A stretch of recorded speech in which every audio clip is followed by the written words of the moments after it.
What up, folks? Once again, it is indeed your boy Tim with another. I don't even know what to say with it, but I'm about to say ride sharing video for you YouTube folks. But it's your boy Tim, the handsome liberal. We're going to be talking about a separation of terms that most of us have heard, we hear quite often in politics. Democratic cities versus liberal cities. It's not uncommon to hear all sorts of negative attributions giving to democratic cities. We're talking about everything from crime to homelessness, criminals getting slaps on the wrist. A lot of negative attributes are given to democratic cities. However, what I want to ask is a simple question. If you are an American citizen, are you better off simply living in Republican areas? And if so, where the hell is that? Where would that be? Why are democratic cities facing the suggestion that they're so much worse than Republican cities? Where is that coming from? Where should you be? Examples of Republican cities that are literally a bastion of success stories compared to the likes of San Francisco. Talk about crime in Chicago all the time, or what's going on in New York. You got folks getting robbed on the subway. Homelessness in Los Angeles. Democratic cities versus Republican cities. It is as simple as that. Why are Democratic cities getting hammered so much and you hear so little about Republican cities? Have Republicans figured out the best way to run a municipality and the Democrats just do not get it? Why is there such a stark difference? Hear it all the time in the news. So I want to ask you folks, do you see a difference? Democratic cities versus Republican cities. Do you see any difference at all? Looking in the comments, Republican cities are generally poor. Yikes. You're suggesting that the Republicans are not good at handling a municipality economy? By the way, folks, tap the screen. You know how the program works. It is and always will be MAGA friendly. MAGA are always my preferred guests. Liberals are welcome as well. Moo, appreciate the role starting the program out, but understand Republicans, or better yet, MAGA is my preferred guest. The program is always that way. We don't block, ban, or censor anyone. So it doesn't matter if you disagree with folks in the comments or even yours truly. No one gives a damn. It's all about free speech here. We don't limit your time because you have a difference of opinion. The show is not ran that way. Love the sweater. Okay, appreciate it. It's keeping me warm. A bit chilly here in the Midwest, so I figured I'd bundle up. And by the way, it's messing with the damn visuals. I'm reading your comments, so I put up this hat here. Their schools and towns are generally run down because they refuse to pay taxes, says Skinny Surfer. Are schools and Republican towns run down due to lack of support for the tax structure in those cities? Wow, I have not heard that before. We're talking about Democratic cities versus Republican cities. You hear folks on the right always criticizing Democratic cities. Crime, homelessness. But what about Republican areas? Are they ran that much better where they're in a position to be so critical of folks on the left? Gonna go straight to the box. We'll start it out with the one and only Moo, the Tuxedo Cat, indeed. What is the difference? Why are Democratic cities getting hounded by folks on the right? Is there a big difference? Good afternoon, Moo. Yeah, how are you, man? Yeah, there is a big difference. But so most of the plight of the red states comes from the shipping out of jobs during the 80s, right? When they shipped all of the manufacturing over to China. And this led to a lot of people being not able to find work, lack of schooling down there. You know, they build a lot of charter schools in red states that defund public education. So they've had a lot to deal with when it comes to that. I don't want to say that either state is better, you know what I mean? Because a state is a state.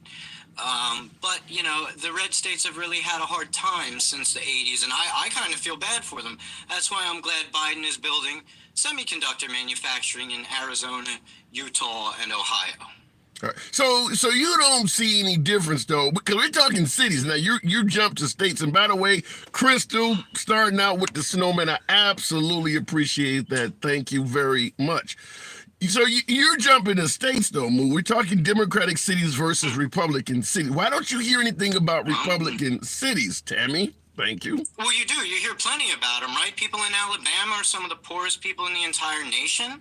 Lots of people there don't even have shoes on their damn feet, right? I mean, Mississippi, I think, is the poorest state in the nation, right? I don't know. I thought it was West Virginia. I thought it was West Virginia. It might be Mississippi. I thought West Virginia is in the running. Yeah, I mean, you know, like I said, I feel bad for them, but, you know, crime is more relevant in blue states because most blue cities have higher populations. Yeah. Right? And when you have more people in an area, you're going to get more crime. That's just kind of how shit works. But what is it about? Yeah. Okay, but when you say blue states, or better yet, the population tends to be in Democratic, why are there no big Republican cities? Well, I'll be straight up. They don't have the jobs, right? All of the high-paying, highly technical jobs are in blue cities, right? Silicon Valley's in blue cities, right, on the coastlines. And there's logistical reasons for that. There used to be a lot of manufacturing in red cities, like I said, back in the 80s, but, you know, that all got shipped away. And I feel bad for those people. I don't think it should have been that way. Yeah, but when you mention Silicon Valley in California, they had Governor Schwarzenegger there for a couple terms. You could have a red city. You could have a red city with technology-based companies in a red area. There just isn't any, though. I mean, when you're mentioning all of the high-tech companies. Well, no. There's a lot of logistics involved with things like that, right? It's convenient to be near ocean water because ocean water is used for cooling for a lot of semiconductor manufacturing and technology manufacturing.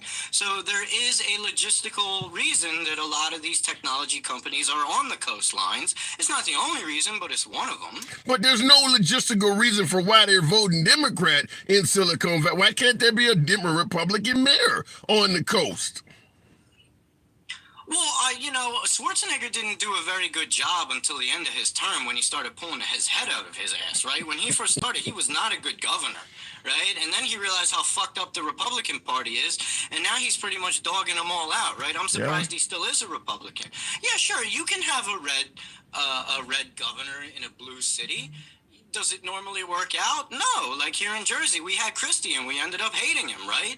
He ended up hanging out on the beach, closing down a bunch of bridges, losing the city a bunch of money, right? I mean, in general, if you look at the statistics, generally, most economies do better under a blue governor, a president, a Democratic president, than a red one. I mean, that's just statistics. You know, I'm not making that up.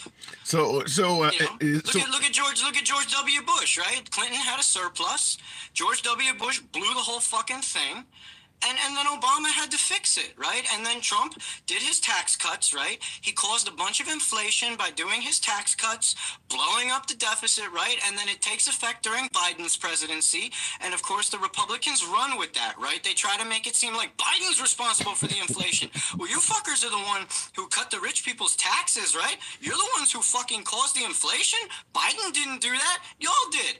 And then your fucking Republicans are up on stage during the debate, right? Saying that you guys caused the inflation. Yeah, you won't even listen to them because you're that daft. You guys are that dumb, right? That is interesting you brought that up because during the last debate, you're right. I think Nikki started with Nikki Haley, but yeah, the Republicans did admit that under Trump, inflation went up, and they were basically saying that Trump was not good for the economy. And oddly enough, most folks who support Trump believe he gave us a great economy.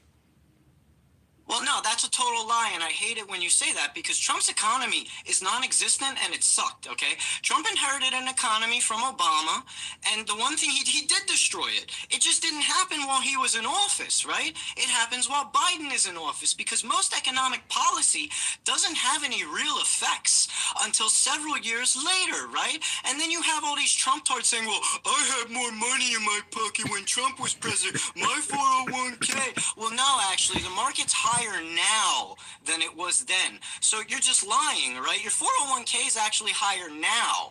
But you're just fucking lying because that's your narrative, right? Anybody who can do math. Why, if what you're saying is true, Moo, why the hell don't most voters believe that or get that? They believe that it is Biden that has fucked up the economy. Why don't they see the things you're seeing?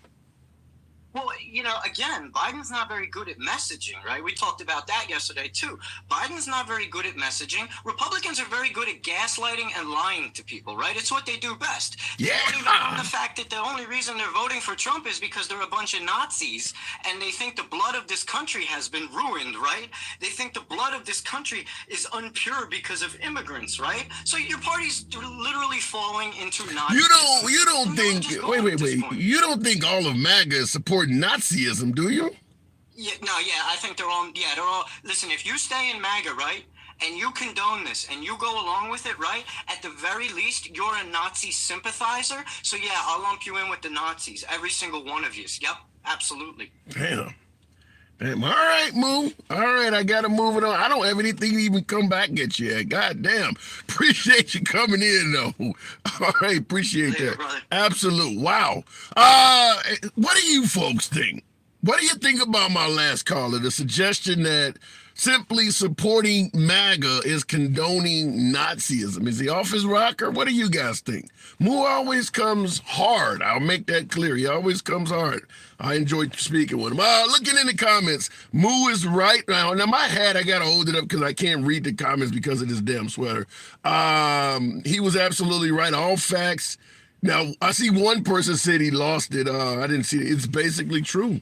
I like how he laid that out. He didn't say shit wrong. Man, Moo, appreciate you coming in. We're going to ask that you tap the screen as always. Get your boy up to 20,000 likes. You know how the program works. 600 plus of you in here. Understand, if my next caller is completely the opposite of what we had last, they won't be blocked, censored, or banned. Understand, we go left of Bernie Sanders to I'm having dinner with QAnon. We do not censor free speech here. That's how the program works. You are entitled to speak.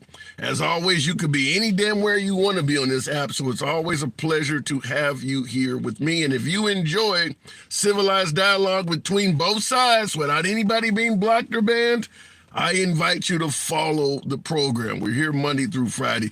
Democratic cities.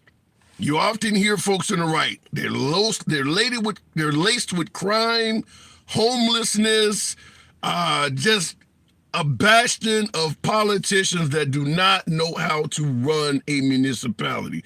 That is how the right paints Democratic cities. But what about Republican cities?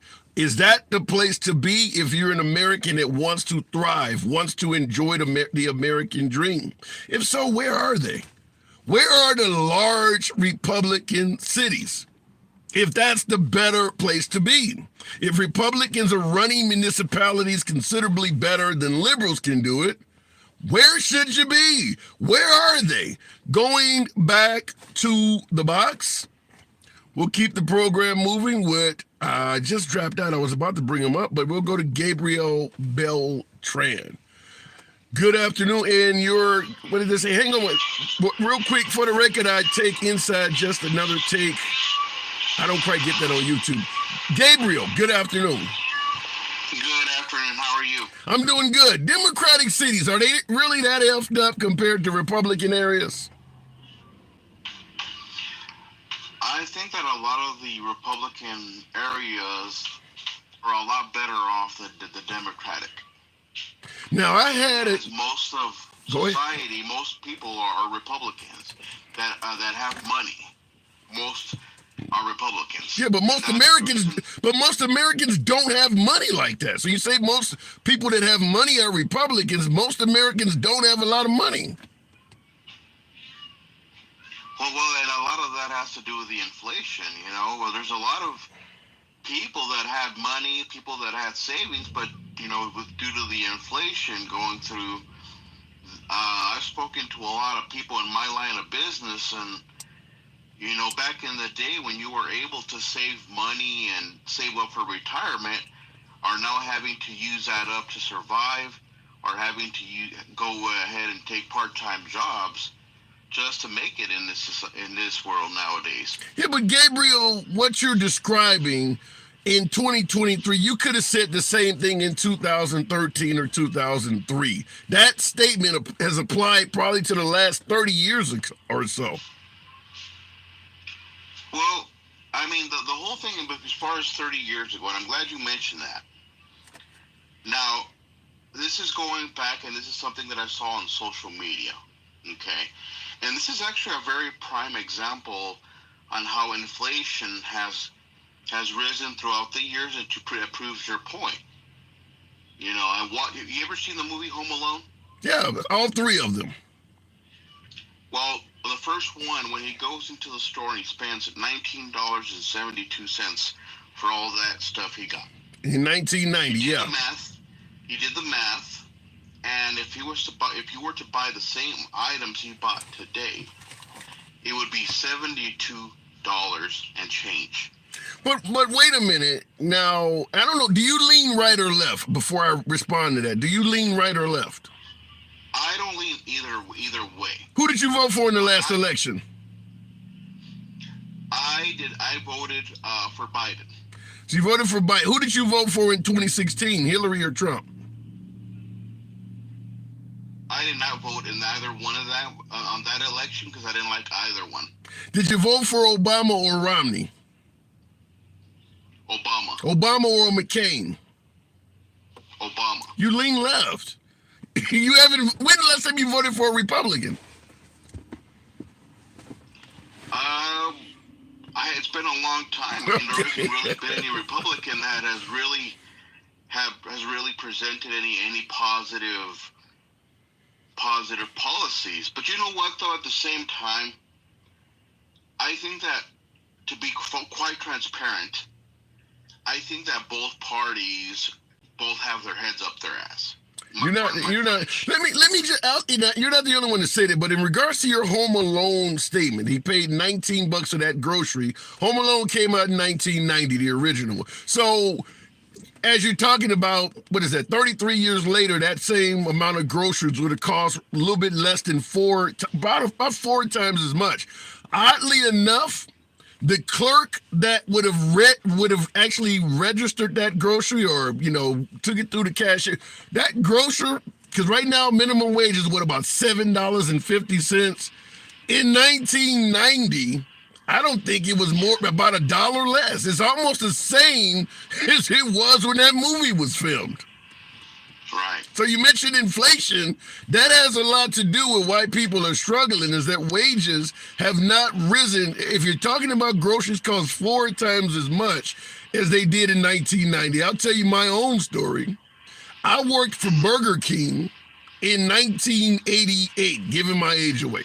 I worked for Burger King while in high school in 1988. I was making $3.80 an hour. How far back? That's minimum wage is barely double in all of those years. Mm-hmm. There's your problem. Now, one question for you. Sure. One of the policies that I was watching an interview with Donald Trump, and he has this idea of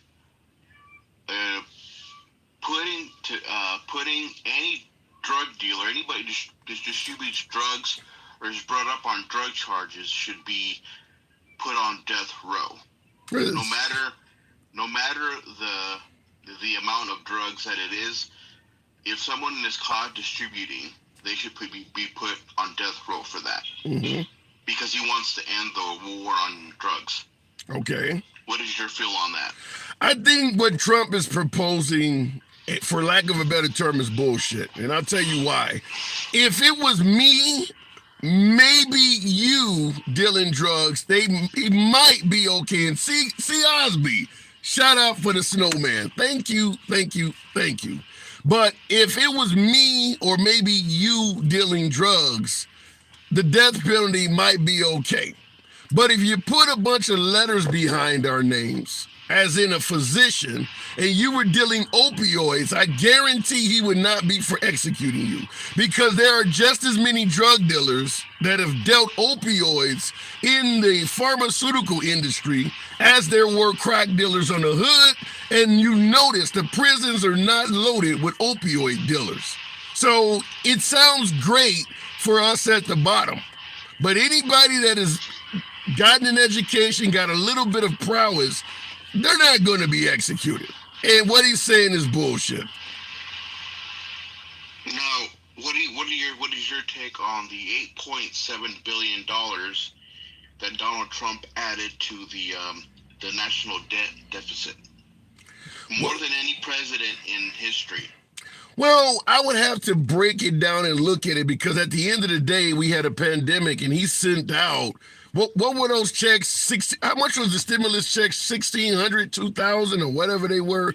That has to be a lot of that money. There were so many different ones that were sent.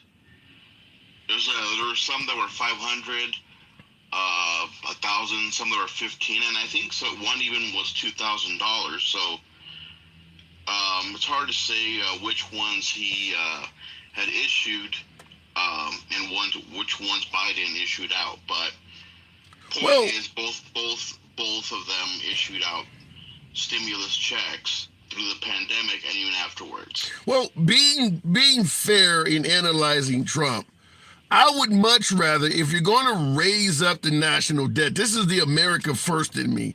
If you're going to cost us debt, at least make that debt be towards looking out after Americans. You look at George W. Bush, or to some degree Obama, a lot of their debt is fighting these useless overseas wars, particularly George W. Bush. So if Trump cost us national debt, at least a hell of a lot of the money went into the pockets of Americans. And I don't normally defend Trump in this manner, but any of that debt that's in the form of a stimulus check, I would rather debt come that way than any other way imaginable, because that money went straight to Americans. Well, do you know how much it cost Americans for him to go golfing as many times as he did? Yeah. $1.3 million. And I don't favor that at all. That's different. But I will say this, because they did the same thing with Obama. Rush Limbaugh was counting his vacation time and things like that. When you look at those men, how they look when they become president versus how they look when they're after serving a term and they're all gray haired and they're aged, let the man take a vacation. It's the most stressful job in the world. People are likely wanting to kill you for the rest of your life. You need protection. Damn it, I think the guy deserves a vacation or two. I'm not going to argue. As long as they're doing a decent job, not to say that Trump did or Obama did, we can debate that. But I do believe if you start taking away the perks of politicians, nobody's going to want to do it. Folks say the same thing about Congress. They shouldn't get great insurance. They should get the insurance we have. They shouldn't get paid a lot of money. They should get paid like we do. Then who the hell would want to do that? Those are dangerous jobs. I mean, look at Gabby Gifford. Somebody walked up and shot her. Like, who would want to do that? Leave the private sector where they're making a fortune in private businesses, come serve as a congressman, serve as a senator, and not get paid shit. Nobody's going to want to do that. Right. Yeah. All right, Gabriel. I don't think we are disagreeing on too much, but I appreciate you coming in.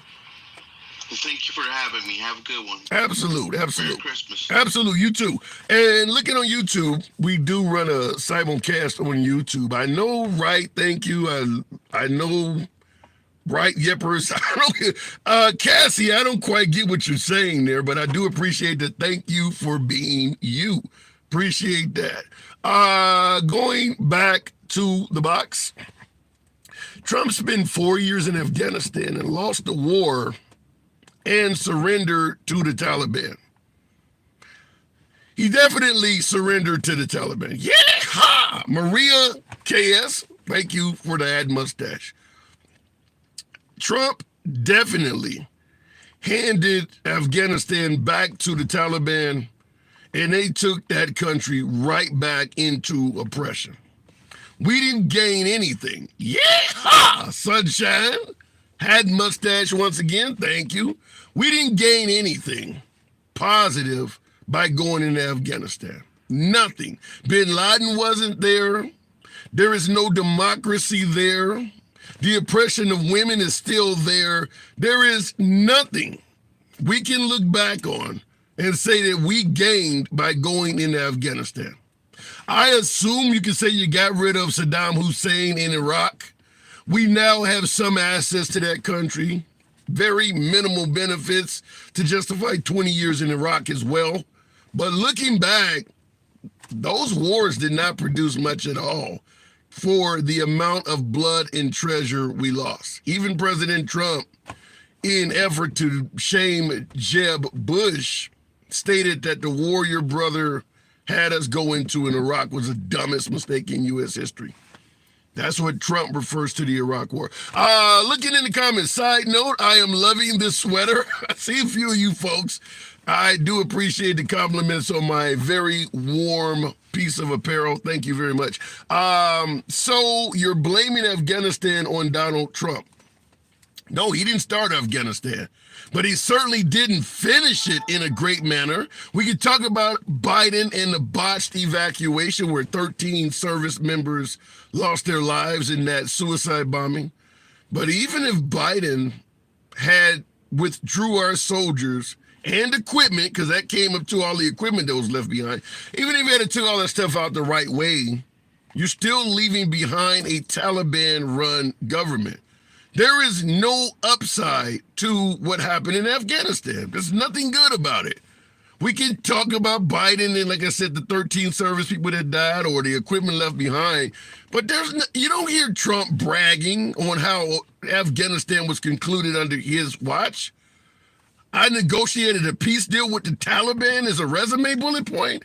Hell no. What happened to George W. Bush? We don't negotiate with terrorists. Maria, appreciate it. Thank you. Looking in the comments, let's look at everything that happened since Biden took office. Sure, we can look at it, but let's look at it as a whole. Let's look at it as a whole. The CHIPS Act, the infrastructure bill, there's things that are good there. Biden is not necessarily doing the best job in letting people know, but Biden's term, 3+ years now, it's not 100% bad. Just like, even though I lean left, I would say the same thing about Trump. I don't believe everything Biden's done in office is 100% bad. Rockin' Rob, shout out. Damn, these snowmen are beautiful. I don't normally get that kind of love. Let me go back to the box. Do appreciate that. Mr. Bojangles, good afternoon. Welcome to the program. We're talking about liberal cities versus democratic cities. It's not uncommon to hear Republicans trash democratic cities as poorly run, high crime, homelessness. But what about Republican cities? Where are the alternatives? Where should the people be? If the American dream is better off existing in a Republican city, name some of them. I like to live in cities. I want to move to a better run city, a Republican city. Where should I go? Where are they at? Looking in the comments, California is the 5th largest economy in the world. And that's sad to see all of the homelessness in California, with it being the 5th largest. And when you say 5th largest, you mean compared to other nations on earth. It has that much money. I think California, with all of its homelessness, being the 5th largest city, is probably the best example you can ever see that those who have do not necessarily share with those who have nots. I mean, you got people driving cars that are worth 6 figures past homeless encampments in California daily, literally every day. We're not trying to promote socialism, I get it, but I'm just trying to show you that America and California being a perfect example, the haves do not share very well with the have-nots, because they're existing in that environment together. Literally within a few blocks, any of you folks that have been to Venice Beach, I've been there numerous times, there's a lot of homelessness near Venice Beach. You know how much it costs to live near Venice Beach? So when them folks are coming out of their condos and their places and walking to Starbucks, they're walking past dirt poor people and they have plenty of wealth. That's all over California. Looking in the comments, but that's all over, not just California. That is true. That is true. It's happening in Portland, Chicago, you name it. It's happening in a lot of cities, but California is being brought up because that is what Republicans are constantly trashing, liberal cities. Going back to the box, I don't know what happened with my last caller, but we'll keep it going. What's the difference? Chief Judge, good afternoon. What's going on? Long time no talk. Good, we're good. Liberal cities. I'm happy that you talked about, look at what has happened under Biden. And I think last time we had talked, it was a couple months back, but you have to admit that the economy is in a better shape now than it was. And I was telling you that it was going to start turning around. Biden came into office, 20 million jobs were affected, right? Either the jobs were cut back or they were furloughed. And then Biden was able to open up at least, they say, estimate at least 8 million of the 14 million that he created was opening the pre-pandemic jobs, added millions of jobs on top of that. You see gas, I don't know where you're located, but it's definitely come down. Gas, yeah, gas has come down significantly. Yeah, when Here's the thing. Where's the rallies at? Where is the outrage? I mean, when the gas was high, everyone's loud. Now it's down and everyone's quiet. Why is that? I don't get that. Politics. That's why it is. You don't want to give your side credit, but yeah, I've said the same thing. If you're on the right, you're talking about how bad Biden's economy is. It's not great, in my opinion, but it's not 2022, 2021. It, like you pointed out, things have gotten significantly better. It's not Armageddon. We were talking about a recession, an impending recession this time last year. That's nowhere in the books now. That's nowhere on the horizon. But Hanson, what I want you to realize is that our economy was still creating almost 150, 200,000 jobs a month. That was with inflation high. That was with the interest rates high. Now that the Fed has come out and said they're going to drop interest rates, this economy next year will begin to boom. When they come down on those mortgage rates, and people be able to buy cars and start businesses, those high interest rates were holding the economy back, and it still was at flow. So imagine the prosperity that's going to happen after that. Just be on the outlook for that. Well, I will say this.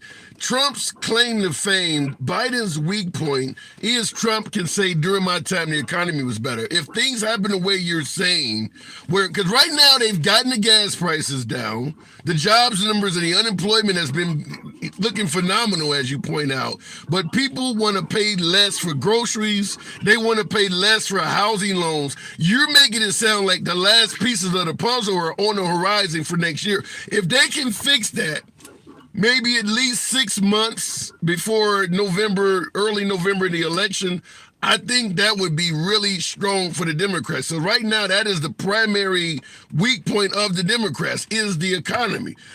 You don't hear Republicans really brag, well, the border too, but I don't think Democrats Democrats are not as much concerned with the border, but the economy we're all concerned with. Right. The economy is the top issue for everybody. Right. Get a chance, go to see what the Walmart CEO said. He says, watch out for deflation. Because even they are admitting that people are not buying at the prices that are set. So they are now being forced to lower their prices. It's going to take time. Rome wasn't built overnight. But just when you get a chance, look into what the Walmart CEO said about deflation coming. I like that. Another thing that I wanted to say, which you were really right on the money, well, there is no really big Republican city. I can't think of a city with more than 200,000, 300,000 people that have a Republican. And the only one I can think of is that one, Dallas or Austin, where the guy ran as a Democrat but switched to the Republican Party? Well, I looked it up before the show. I think Dallas is the biggest Republican city right now that has a Republican mayor. Oklahoma City has a Republican mayor, and Omaha, Nebraska. But out of the top 20 cities... Omaha, Nebraska. Okay. All right, I'll give you Omaha. But the guy in Dallas, what I believe, is he ran as a Democrat, then changed his party affiliation. Okay. Yeah, there's not, and that's the whole point. We bash Democratic cities. There really is no Republican cities to compare them to. There really is not. And that's what I was. And the last thing I'll say, I'll let you go because I know you got more people. Another thing is that if the states didn't have to give more than they take in. So, for example, California. Yes, there's no doubt that California has high problems because, again, their population is almost the size of Canada, right? So that within that dense population makes sense that they have so many homeless people, plus the weather and all that, which has people migrate there, homeless people migrate there. But what I'm saying is if they didn't have to be what I call the Republican state's baby daddy, right? If California, Illinois, New York didn't have to give out all this money to the lower income states, right? Yeah. Alabama, Louisiana, West Virginia, if they were able to keep that money in their own coffers, they would be able to deal with more of the issues they have in their own. That's a good point. That's a good point. Right, talk to you later. All right, Judge, I can't disagree with that. And the point he's making is simple. When it comes to federal subsidies, I mean, you know, like let's say, for instance, a hurricane hits Florida and they have to get money from FEMA. Well, that money is collectively coming from all of the states, what they put into the federal tax system. And a state like California is contributing a hell of a lot more federal dollars than the states he talked about, Louisiana, Alabama, West Virginia, because the poverty in those states is far, far higher than it is in California. There's a lot of rich people in California, despite what you see on the streets. There's not anywhere near as many rich people in Louisiana, Alabama, West Virginia. Hell, there's probably more rich people in California than all of those states I just named.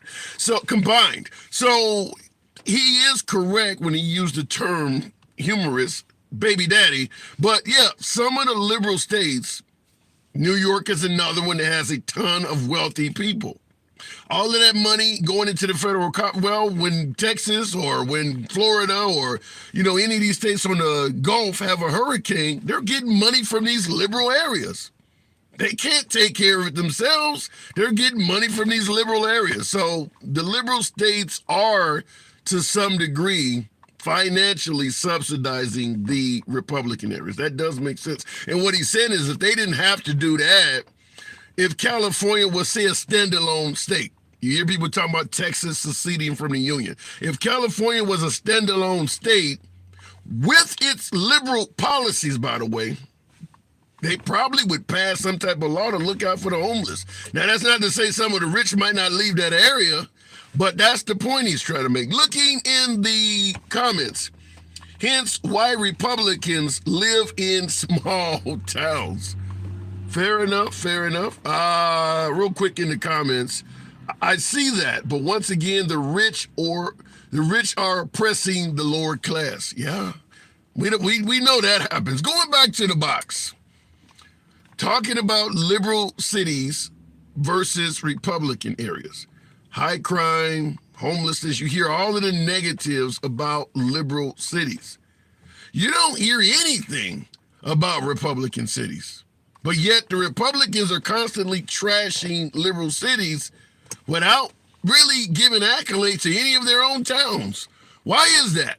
Deborah Allen James. Good afternoon and welcome to the program. My box has been acting up some, so hopefully, there we go. Deborah, good afternoon. Deborah, are you there? Okay, apparently she's here, but apparently she's not at the microphone. So we'll continue moving on. Because of the Trump lies. I don't know how does Trump lying factor into the Democratic city versus Republican city debate? I'd like to know if there's a way it factors in, let me know, but how does that factor? I don't know where Trump lying has anything to do with that. Looking into the comments on YouTube, you chuckles make me smile. Please don't be however you feel or react. Since that I'm really going, okay, whatever you're saying there, I guess you're responding to somebody else in the comments. Best defense, I'm told, is a good defense. So why aren't you home at the same time? Love from above. I get some weird comments on YouTube. I don't understand that. We the people need to have the same insurance. That is my YouTube comment section. They're watching the same video. I don't get that. They are watching this. Everybody's getting the same video feed. Wow. Tap the screen. As always, get your boy up to 45,000. I do appreciate that. I see your comment there, Cassie. You said no, it was you. Okay. Get your boy up to 45,000. Interesting topic. Hopefully, I understand some folks live in Republican areas. Some folks live in Democratic areas. Did you live in one area and move? Did you see any difference? Why are there so much criticism towards liberal cities, but virtually no praise towards Republican areas? Even coming from Republican pundits and talking heads on TV, they're criticizing the hell out of liberal cities, but they're not bragging about how great some Republican area is run. They go from liberal cities to Republican states, but we're talking apples to apples comparison. Cities, not states. Where are the Republican cities that are being so greatly ran? Florida has a lot of homeless people. Yeah, I wouldn't doubt that. Once again, warm climate. Some pretty bad areas in Florida, by the way, too. You don't hear about, like Jacksonville is high crime, Miami, Tampa. There's a lot of crime in those. So those are very high crime areas. Host respects both sides of the panel. I absolutely do. You know how we work it here. It's MAGA friendly always. Liberals are welcome, but we don't block, ban, or censor anyone for their speech. You don't have to agree with the host on the program at all. We'll keep it going, though. Gen Xer, certainly a... Oh, wait a minute. I don't know what I just hit there. I don't know what's going on with the box, so I do apologize, though. 50,000 likes in chat. It's crazy how the thing is acting here. Myrtle Beach has a Republican mayor and lots of homeless people. Yeah. Gen X, good afternoon. What's going on, Mr. Tim? How did I end up in here? I don't know. I think I must have hit the invite or something by mistake. But since you're here, question... I'm sitting here doing a proposal, listening to your show, and the thing come up. I was like, what is this crazy man doing? I swear to God, I must have hit something wrong. But I don't even know. But if you've been listening, you know what we're talking about then. I do. Then where are the Republican cities? Man, us Republicans ain't crazy enough to live in the cities, man. We go to the burbs. Yeah, but even, we're hearing about the way Democratic cities are ran. Like if I want to be in a great Republican area, where should I be? Montana. There's nobody there. Gen X, there's nobody there. I could go live on Mars if I want low crime. You know, that's one place that I kind of disagree with my colleagues. It's not Democrat cities, Republicans. Anytime you take a mass amount of people, millions and millions of people, and stuff them in a little itty-bitty tiny geographical area, that's a recipe for disaster after so long.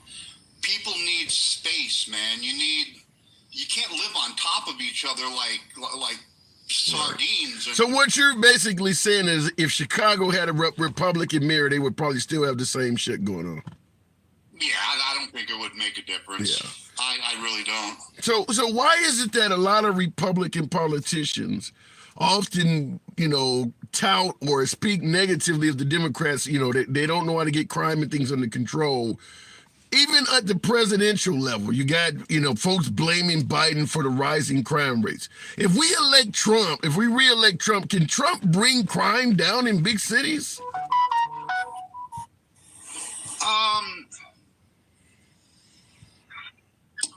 No, I don't think that any specific party can bring the crime rate down. I don't think that's a fair statement at all. I mean, it is what it is. No. They harp on those talking points on both sides of the aisle. Yeah, fair enough. It fosters votes. True. So it fosters votes, and it's a good talking point. Yeah, Gen X, you're being awfully reasonable. You're not giving me any avenues to hammer you today. So you do admit, though, when any politician at the presidential level is suggesting they can bring crime down, it's basically bullshit. Now, I think the one man that actually did it was Clinton. Wasn't Clinton's crime bill, wasn't that pretty effective? I don't remember. It's been a long time. Is that the crime bill that Joe Biden is also getting hammered for nowadays? Yeah, I believe so. Yeah. Well, you can bring crime down if you start violating people's rights. For instance, Rudolph Giuliani got crime down as mayor of New York by stopping and frisking folks. I mean, you can take a lot of guns, a lot of drugs off the street if you violate people's Fourth Amendment rights. I mean, but is that reducing crime when you essentially just take the crime out of the public's hands and allow the police to become the criminals? The police are now violating people's rights. You just switch who the criminals are. Yep, that's exactly right. There's only one way to get crime down. I could do it. I could get crime down. I need to know how. Tell me, how can Gen X bring crime down? This is what I want to hear. Everybody gonna get some Jesus in their life. That's what they need. They need some Jesus. You talking about the man who got his ass beaten, nailed to a cross? How is he gonna bring crime down? They beat his ass too. If they follow the teachings of Christ the way it's supposed to be, crime will come down. How would that, okay, wait a minute. If they follow the teachings of Christ, crime will come down. Yet when this country was probably during its most religious era, oppression and crime was at sky-high levels to the oppressed. I mean, they were treating us like shit and going to church on Sunday. Well, all joking aside, Tim, you know what would reduce crime is addressing the real problem in this country, which and is that's the mental illness crisis. Now that I refer to as a home run. I do believe the mentally ill in this country are not being properly addressed, but I gotta come at you from the left side of the aisle. Do you think we could save some more lives if we weren't so lenient with the Second Amendment? You know, just handing guns to everybody. Guns don't kill people. People kill people. Crazy people kill people. And you just admitted we're doing nothing to address crazy people, but yet they give them guns. Well, they don't give them anything. They get firearms. Here's what I'm trying to say. You can be pretty freaking crazy and still have a legal right to own a firearm. It takes a lot. From a mental illness standpoint, it takes a lot before they start talking about, okay, maybe he shouldn't have a gun. What was the guy who was involved in a mass shooting recently that even the military was saying, we can't even deploy this guy, he's so loony. Don't give him a gun, yet he could legally go out and buy long rifles, and he went out and killed a bunch of people. I think that was in Maine or somewhere, just happened. And they were able to look through his jacket. He had all kinds of red flags, yet he could still own a firearm. Yeah, and that's pretty sad. I mean, I don't know what the answer is, but I know what the answer is not. The answer is not to take guns from law-abiding citizens that have a right to own them. That'd be like saying you get crazy people behind the wheel of a car and run folks over. Should they limit your ability to buy a vehicle or to drive a vehicle, or restrict more of your rights to drive and travel because some crazy person drove into a crowd? Yeah, I mean, I get your point, but how do you respond to the fact that countries that do not give everybody guns do not have some of these uniquely American problems? Like, nobody's getting shot up in schools in virtually no first world country. We're like the only country in the realm of, really in anywhere. I mean, you probably have to go to Somalia somewhere where they have no government to compete with America. This is not happening anywhere. How do you explain that? Sword. Huh? Tim, that's a double-edged sword, because if you take a look at Australia, when Australia took all them guns from everybody, what happened to the crime rate? The violent crime rate went up. Folks started stabbing each other. I could not disagree with you more, Gen X. I lived in Australia from 2005 to 2010. I lived in Brisbane, the third largest city, over 1 million people. I did live in Sydney for a short time. I've been to Melbourne. Compared to a large city in America, okay, I lived in a town with 1 million people. I would put Australia up to even most towns in America that have 250,000 people are far more dangerous than Sydney, Brisbane, or Melbourne. I don't, when you say crime went up, compared to where it was, it's minuscule compared to America. You put 200,000 or 300,000 Americans in the same place, it is considerably more violent. Well, that's because Americans are crazy people. Then why give them guns if they're crazy? Because not all of them are crazy. You got to be able to protect yourself. Yeah, but enough of them are, though, Jen, to the point where, like I said, in America, kids are being shot in schools, and that's not happening virtually anywhere else on Earth. Do we not care about that? Well, that would go back to my original my original argument that they need to put God back in the schools because you don't see all these shootings. You've had 1 or 2 shootings at a Christian school. The majority of these shootings are in public schools where they do not have traditional values. They took God out of the schools. I mean, that's just a fact. Yeah, but I would push back and say that in societies that are heavily religious, they tend to be far more oppressive and violent than societies that everybody's free. I mean, when you talk about really hardcore religious countries, you generally are in the Middle East. You go to Western Europe, for instance, it's very free for all. Nobody's really openly practicing religion as strong. Maybe in Rome, but for the most part, in Europe, Australia is another place where very few people are highly devoted religious. But if you start putting religious in there, it makes folks more judgmental. I don't know if religion is the answer. Well, let's look at it. You brought up a good point. The Middle East. How many school shootings you get in the Middle East, and them folks got guns. Hell, you buy a Toyota pickup truck in the Middle East, it comes with a machine gun on the back. That's like an option. Do we want to really pattern ourselves after Yemen, though? I mean, right. I mean, they don't have the school shootings in these countries, but they don't have much of anything else. I mean, the amount of oppression, and it's odd considering folks say owning a gun prevents tyranny. Most of the most heavily armed countries on earth are tyrannical as hell. I mean, it's like Mad Max, and they're talking about, which is also something I don't understand why Americans think that owning a firearm prevents tyranny. Because we've been tyrannical most of our existence. You own guns, Tim. I own a gun, yeah. I do own a little something, yeah. How safe would you feel without it? I don't carry my firearm everywhere. I don't feel like everywhere I go, kind of like the Michael Jackson song, Somebody's Watching Me. Maybe I'm naive, but I don't feel like I need to always be armed, so I don't always carry. Do you have your concealed permit? Yeah. I would never carry openly because I think it takes away the element of surprise, and to some degree it invites danger to you. I'm regularly in Chicago. Last thing I want to do is be in a gas station getting a soda or something like that with a gun openly on my hip, and I got people behind me in line. I've seen way too many videos of people walking up, grabbing that person's firearm and aiming it at them and saying, now what? I mean, I would never open carry. I think it ruins the element of surprise. I don't think it's smart. I think you're right.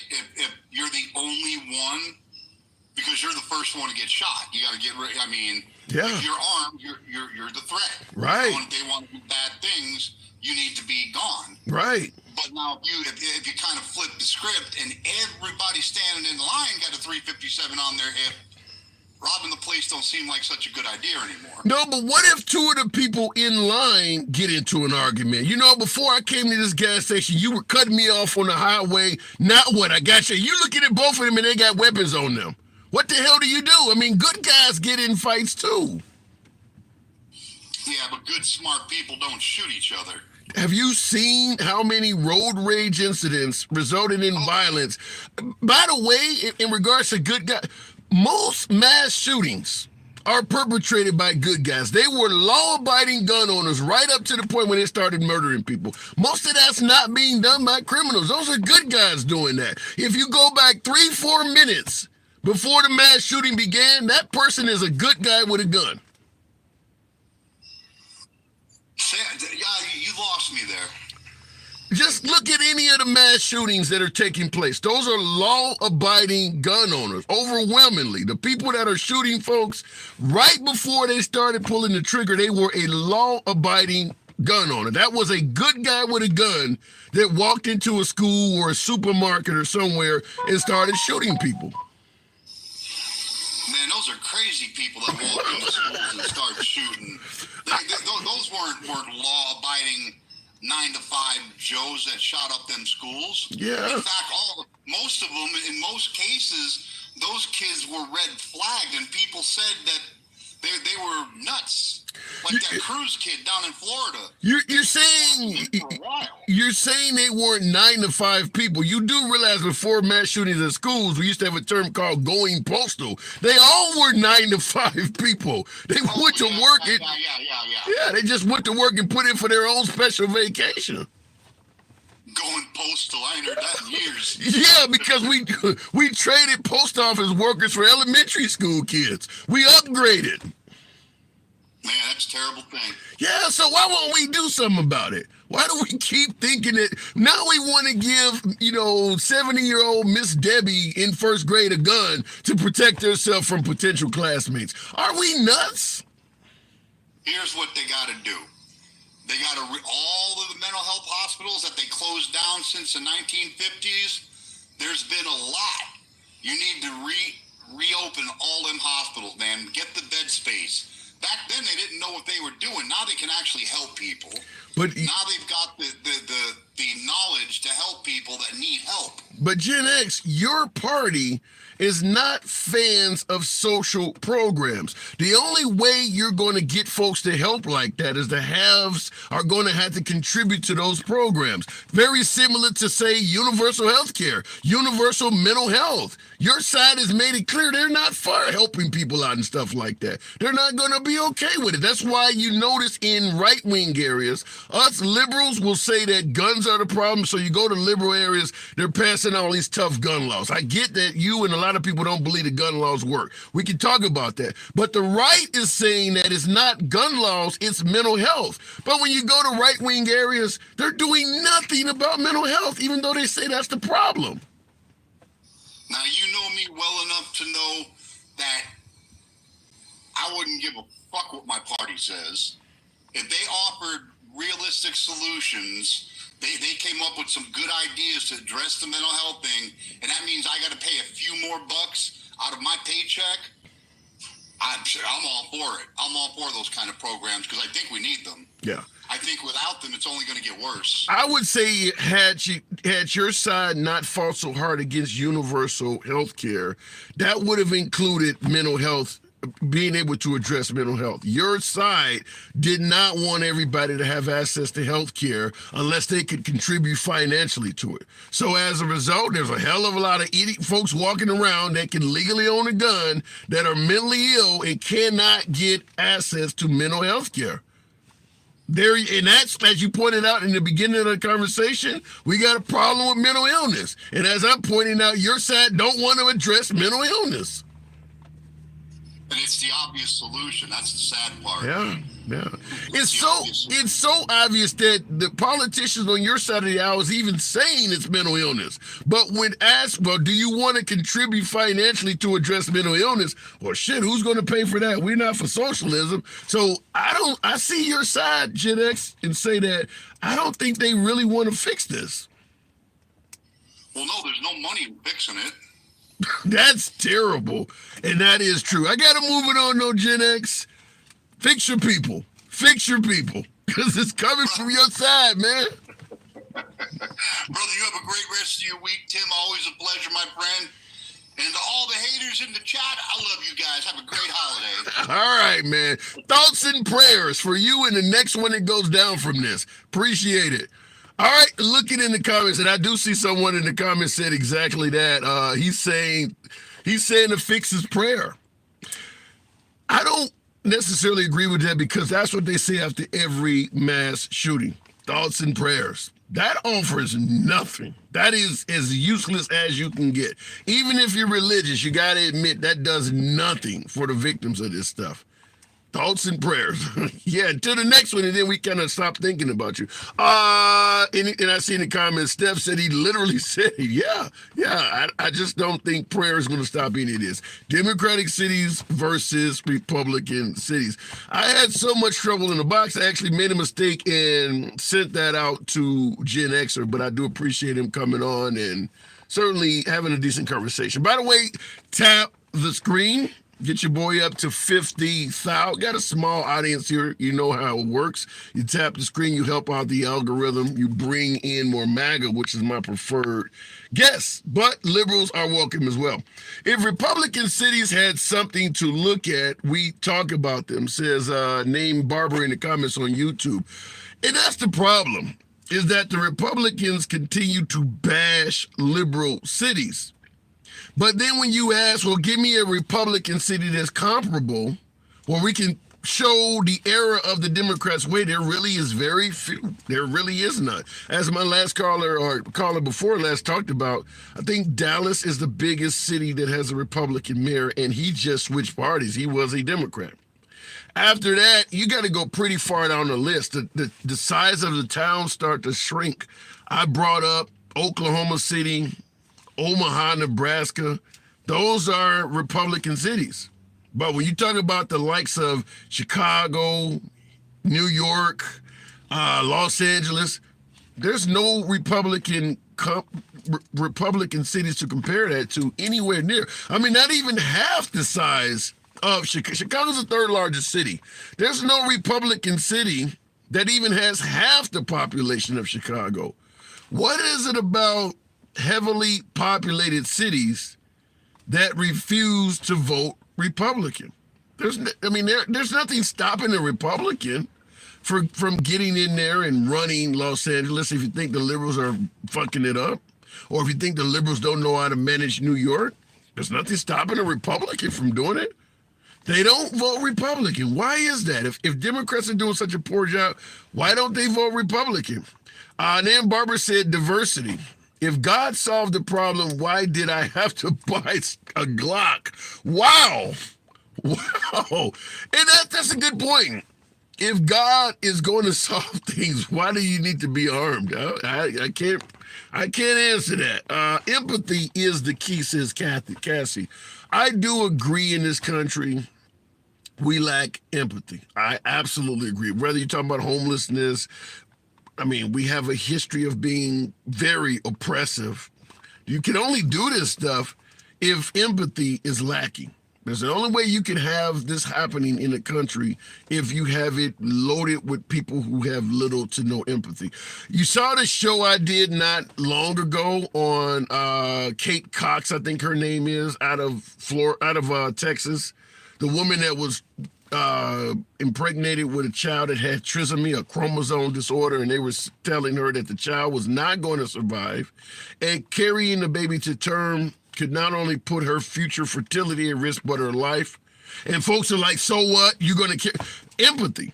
How could you see somebody going through that and continue supporting laws that prolong her suffering?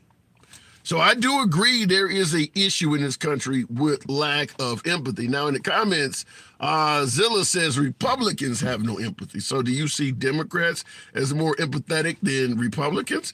Going to the box, I think it's working now. We'll keep it moving. Tim Robbins.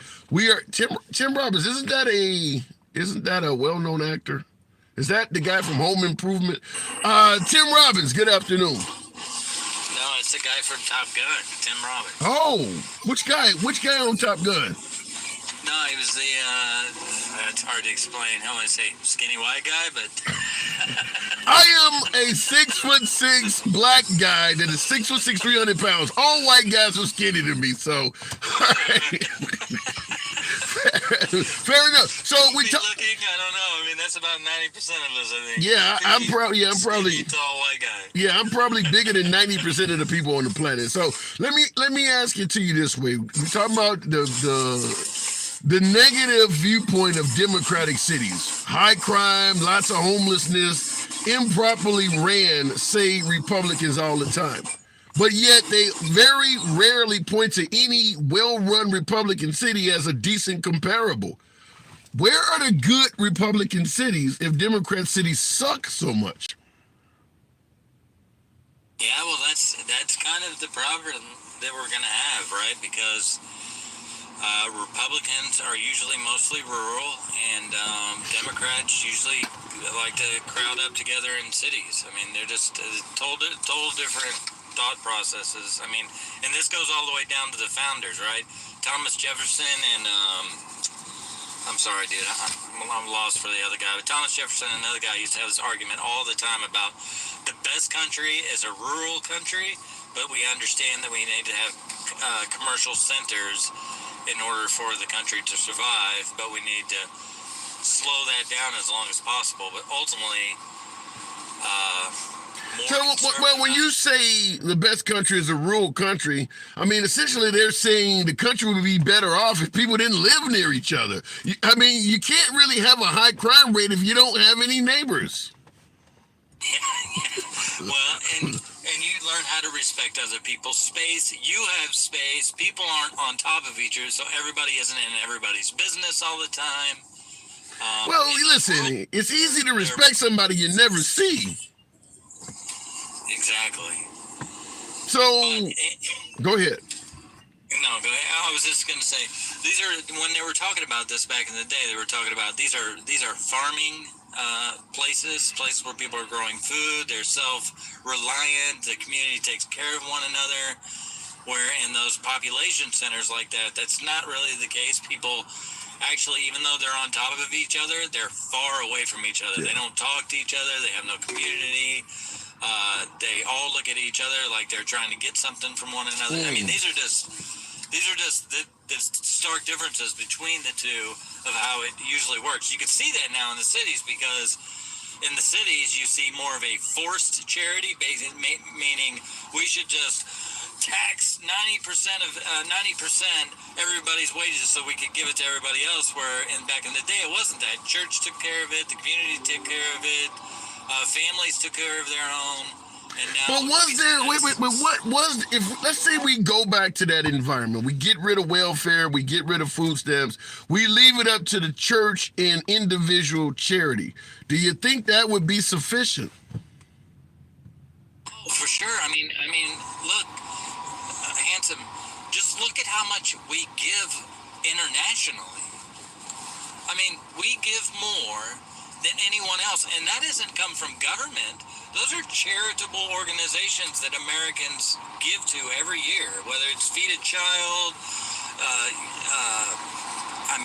Habitat for Humanity, all those things. Even though some of those come from businesses, a large majority of that, all Red Cross, all that comes from individual donations. So to say that if the government stopped blowing everybody's money for no good reason, if Americans... Yeah, of course Americans would be more charitable. Absolutely. But I don't, here's where I would push back and say this, particularly for folks, and my ancestors.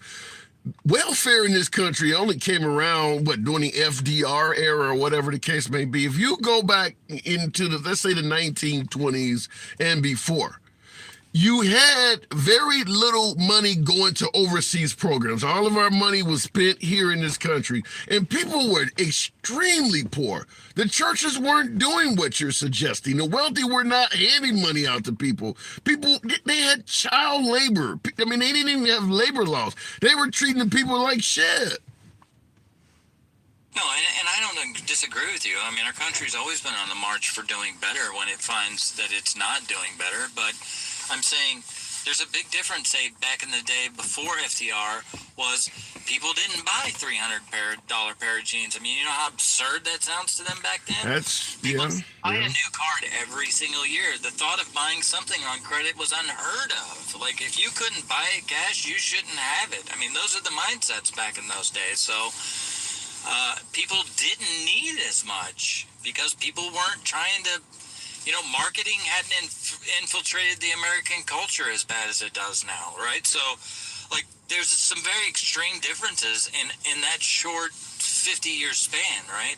Now everybody's, You know, you're not somebody unless, you know, you own a $75,000, what is considered in Germany a taxi cab. You know, it's just marketing is probably one of our biggest evils. And then the second biggest evil is that because people aren't hand-fed information like how to create wealth, you know, what does it really mean? I mean, what is capitalism at its basic core, which is nothing more than obtaining assets that appreciate over time. That's the whole game in capitalism. But when the point, speaking of capitalism, all of the stuff you're talking about, the stuff that is harmful to this country to some degree, like you said, people didn't need $300 jeans and a $75,000 car and things like that. Is capitalism at the end of the day, is that hurting us? Because that's what's sponsoring all the marketing you're talking about, all of that stuff's due to capitalism.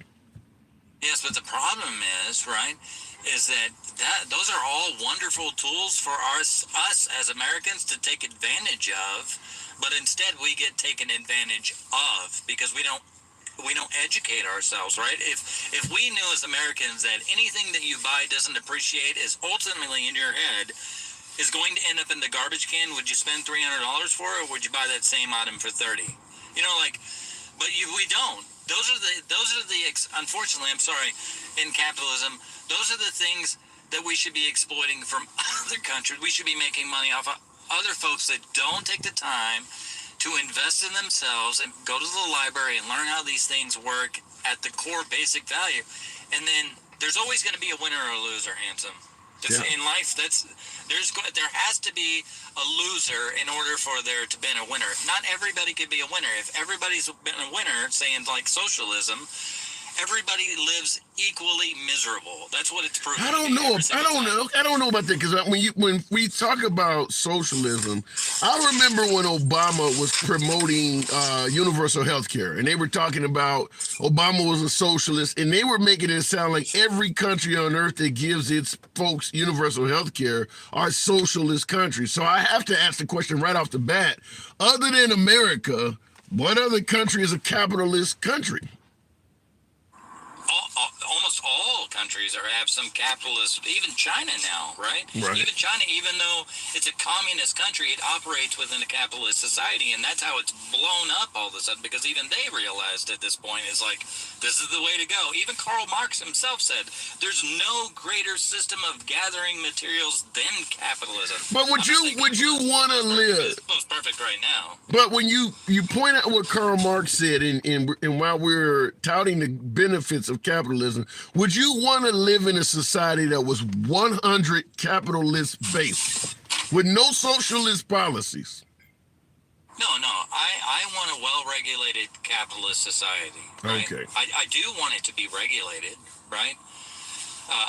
I do want us to have social programs, right? Like the fire department, the police department, the post office. Those aren't socialist. Those are social programs. Those are government programs provided by the government. That's not socialist. Socialism is like if me and you in Arlington, Texas come together and the society, the population is promoting that postal service and that's socialist, right? So so based on your definition, is it safe to say that calling Obamacare a socialism, that was wrong then, right?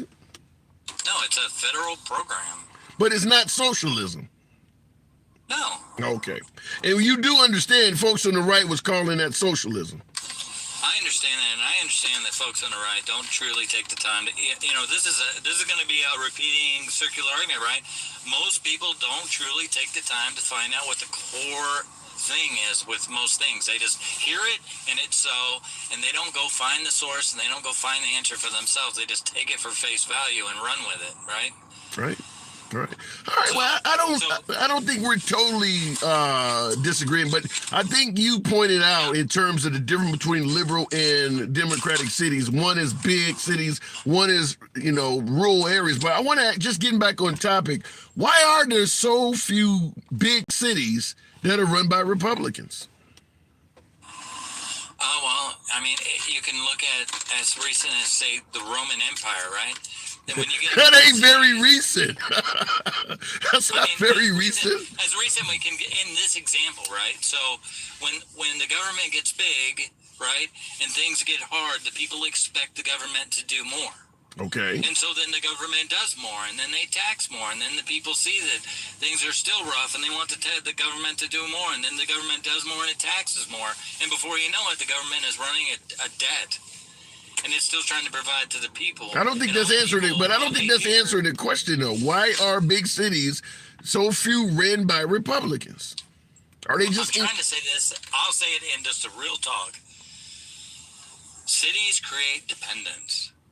Cities create rich people. Cities do not create middle-class folks. Middle-class folks don't live in the city. Rich people and poor people live in the city. Middle-class folks live in rural areas.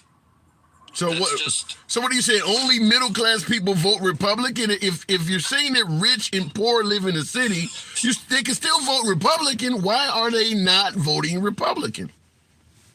Well, the rich typically don't vote Republican. I think this is a misbelief. It is. I don't disagree with that, but keep going.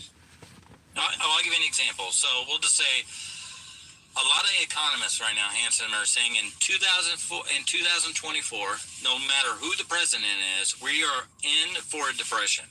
They've got it hammered down to 2004. There will be a depression. There will be an economic collapse in 2004. It doesn't matter who the president is. And they say that because since 2009 to 2023, our federal government has printed $27 trillion in 15 years. Okay. In doing that, they have created a bubble of everything.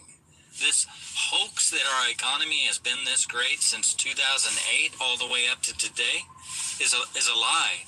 That the stock market is 37,000. It's a lie. So then let me counter that and ask you this question, because in the comments, Chet Bellinger said, if you tax the wealthy properly, there wouldn't be this so-called depression on the horizon. Is it possible that the folks in this country that have all the money are not paying enough into the system that this could be possibly happening?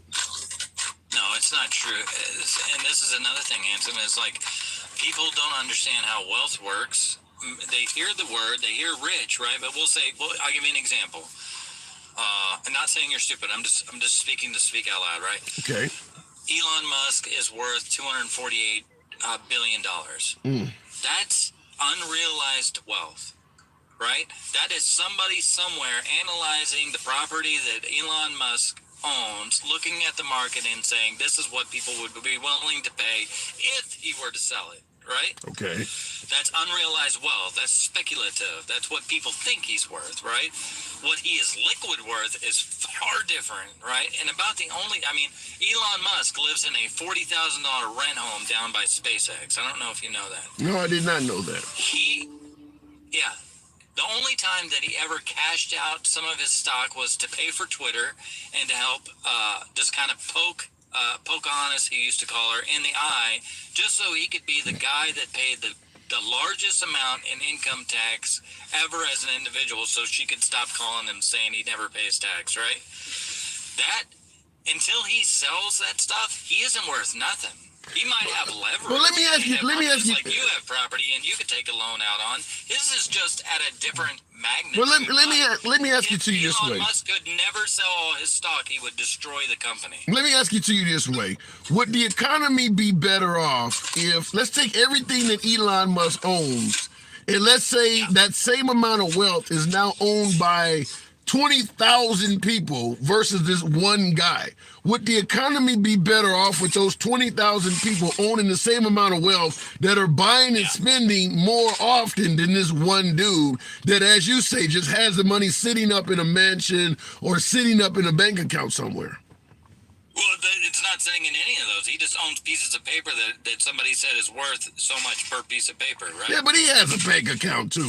I mean, he may not be. Well, he has a bank account, yeah, but it's not 200. It's not even $1 billion. And I'll tell you, Handsome, nobody that has money puts their money in the bank. They buy things that they can insure fully because the bank only guarantees $250,000. So never believe that any rich guy has more than $250,000 cash in any bank account anywhere. And there's not enough banks to store $248 billion. So it's not true, and you can't tax it, right? I'm not saying you shouldn't there shouldn't be some kind of, I mean, I get taxed for my house every year, right? And the state of Texas can only up the value of my house every year for 10%. Maybe you could do something like that with capital gains. That's something for smarter people than me to figure out. But you don't see any difference with all the wealth being concentrated in the hands of a few versus many? Well, it's a lot more than a few, but we're to say, even, I'll give you an example because I did the math one time, right? Because somebody was saying this exact same thing. And I said, if I put all of Bill Gates' money and all Buffett's money and they just liquidate, they were somehow magically could liquidate and they got all $160 billion out into the bank, right? And they took that and they divided that amongst every individual person in America, we would all get an extra $300. One-time payment. Okay. What as opposed to, let's say, dividing the money against every American, 330 million, let's say, for instance, if only 100 million got the money or 50 million got the money. I mean, you don't see how the country would be better off if that wealth was in lots of hands as opposed to one. I think it goes back to the same thing. If feed a man a fish and he'll last a day, teach a man how to fish and he'll last forever. If you want to be like that and have that wealth, you have to learn and build something that is worth value, right? It's $23, right? Any job that almost anybody is doing right now, Handsome, you can go down to the courthouse and you can get a DBA, which is usually somewhere between $23 and $26. You can get it in 30 minutes. You can go out and get some business cards, and you could promote something that you are already doing for someone else. It's not going to be easy. It's not going to be $1 million overnight, but you could easily begin to start making your own salary that you're doing for somebody else, and you could do it for yourself. I understand that, but I think the problem is this is where the Democrat versus Republican argument they go in different ways. Is that the Republicans often talk about small business, and I always say you can't have an army of all chiefs. There has to be some Indians. Everybody's not going to run a small business. Most Americans work for somebody else, and that other person. Go ahead. I'm agreeing with you. Yeah, you're pointing from a small business aspect. Hand out business cards, whatever you're doing for somebody else, now you're running your own business. But at the end, everybody can't do that. Somebody has to work for someone else. That's how the system's built, right? And the people that work for other people.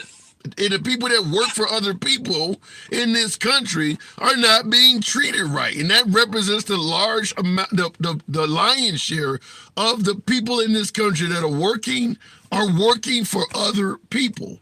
And they're often being exploited. So my problem with the exploitation thing is,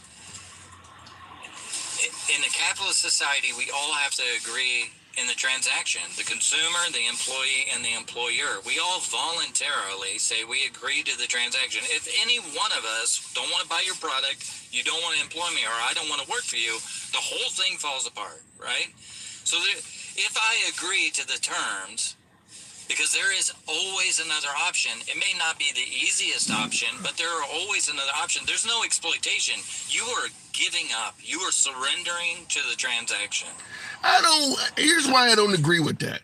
You can have a couple big companies come into your town, put everybody out of business, and you don't have, like for instance, in some cities, you got a choice to work for Walmart or Dollar Tree. Neither one pays much at all. There are no other options other than to move. And that happens in a lot of areas in this country. It's gotten to a point where jobs collectively pay less. The people don't have an option. But they do, and it requires that somebody somewhere makes some type of sacrifice to what they want ultimately in life. For me, telling anybody that there's another option besides self-sacrifice to get to where you want to go is disingenuous, and it is hurtful to the individual for me to ever tell them that whatever they want, if they are willing to sacrifice, to do whatever it takes, then they can get ahead in this country. There's no one that I don't believe that. But my problem always, and it's not that I'm not empathetic. I am empathetic. I'm not hearing it. I'm not hearing it. Yeah. Go ahead. But I came from, but I came from a GED. I came from a single mother household with my sister. I had to move out because my mom was burning garbage in our fireplace to keep us warm.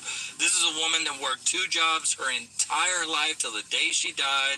We were poor, bro. I mean, real poor. And I didn't sit around and say the rich man is putting it to my mother. I said, hey, man, I don't want to live like this. How is everybody else doing it? And when I looked around to all the other poor people that I was collectively around and asked them, they would say the same shit. They would just mock. And I just didn't believe what they were saying. I just don't want to believe that that's the truth. So I just went to the library and turned out there was 1,001 books where I could find out for myself. And if I was eager enough, and I had enough why, I mean, I'd say my first boss told me that if you ever want to get anywhere, you have to be a why guy. Don't take anybody's word for it. Go find out for yourself. And that is what's driven me my entire life. Nothing wrong with that. I think a lot of people don't do that. And I don't disagree with that, but I do got to move it on. I'll respond to it on the other side, but I do appreciate you coming on there, Robbins. Yeah, I appreciate you, Anthony. Absolute. And he's not wrong that if you are willing to navigate the hurdles and put in the work, you can succeed out of any environment. I'm not here to disagree with that. The problem I have is there are too many damn hurdles. Yeah, you can defeat the hurdles and eventually become something. But I do believe the haves continue to put up more and more hurdles. I do rideshare and Uber videos on YouTube as well, and we talk about this, whereas we all know what Uber is. There used to be a taxi business before Uber came along. Uber drivers make considerably less than they did in the taxi business. I assume that if you navigate the hurdles, you can still make money driving as an Uber driver. But the hurdles that are there shouldn't be there. They are there so that the haves can get a larger piece of the pie. Yeah, you can try to go into business for yourself or try to find a way around it. But during the taxi era, you didn't have to do that. You didn't have to negotiate all of these damn hurdles that are popping up. Used to be, you got insurance at your job. You didn't have co-pays. You didn't have deductibles. My parents had that. You just went to the doctor, handed them a card, they treated you.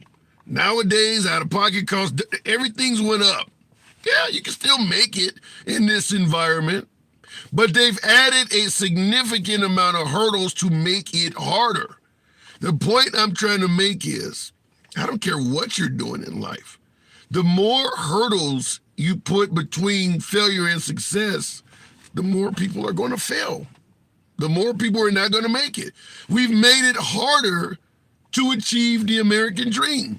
It's as simple, not saying it's impossible, like what my last caller said.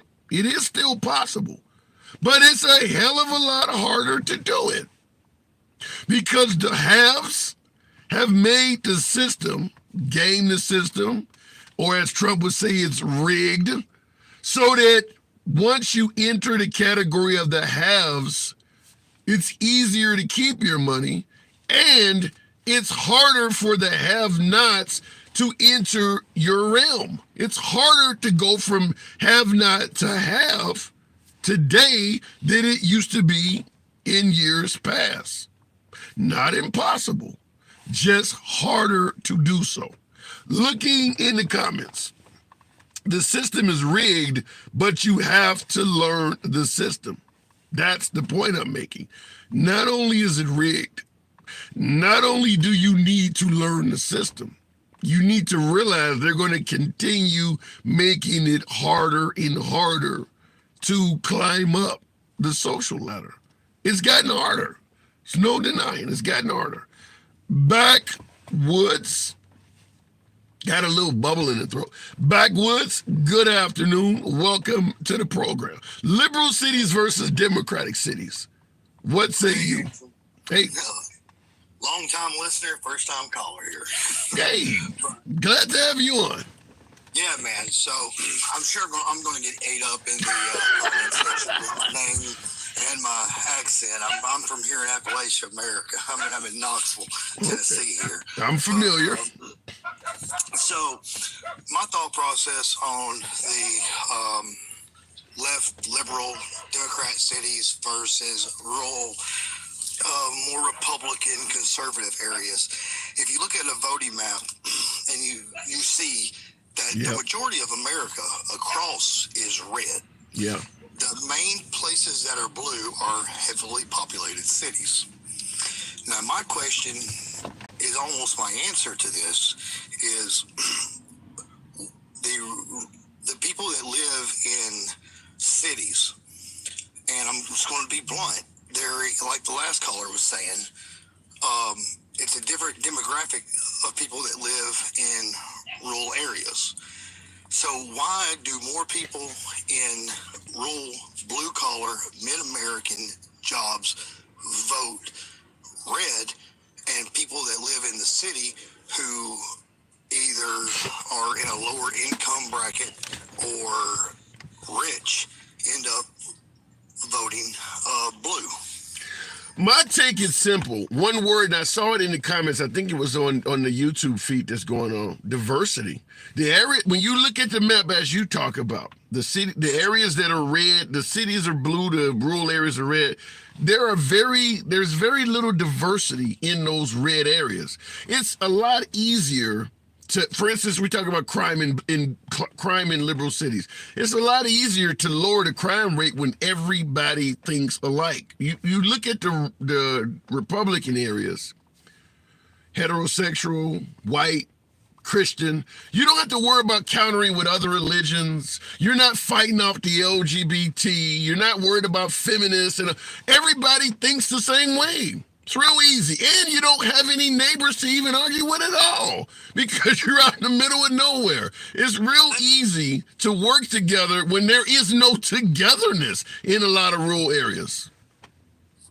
That's not, I don't believe that statement's necessarily true, because just because you're in a rural area, it doesn't mean you have neighbors. If you're calling neighbors living on top of each other and within a hallway away, okay, yes. I get your point. But what I'm saying, though, is that when you go into Republican areas, it is overwhelmingly white, Christian, straight people. There's not a lot of counter mindset. Everybody thinks the same way.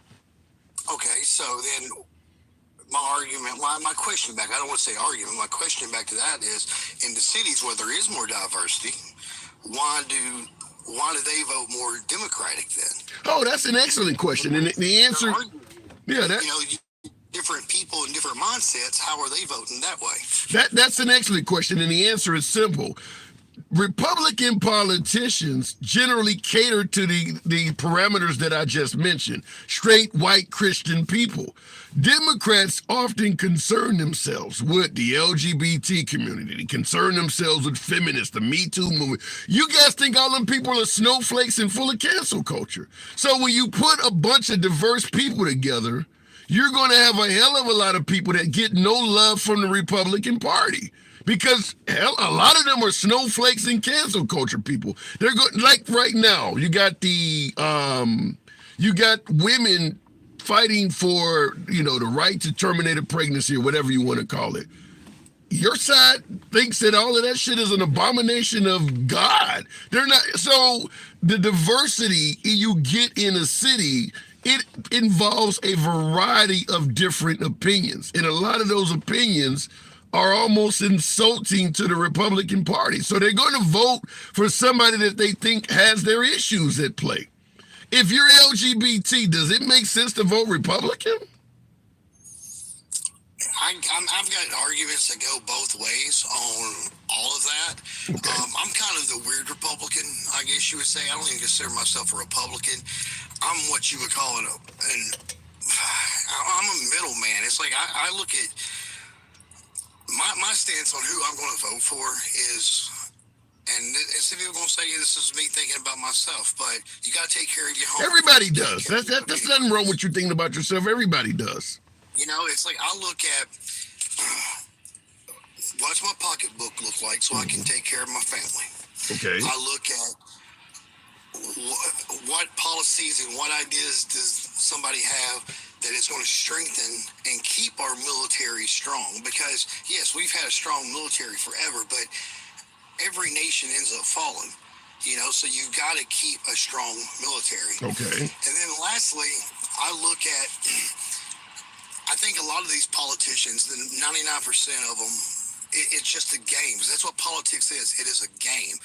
I'm trying to see who is just being the realist and who's just getting up there spouting off stuff to get elected.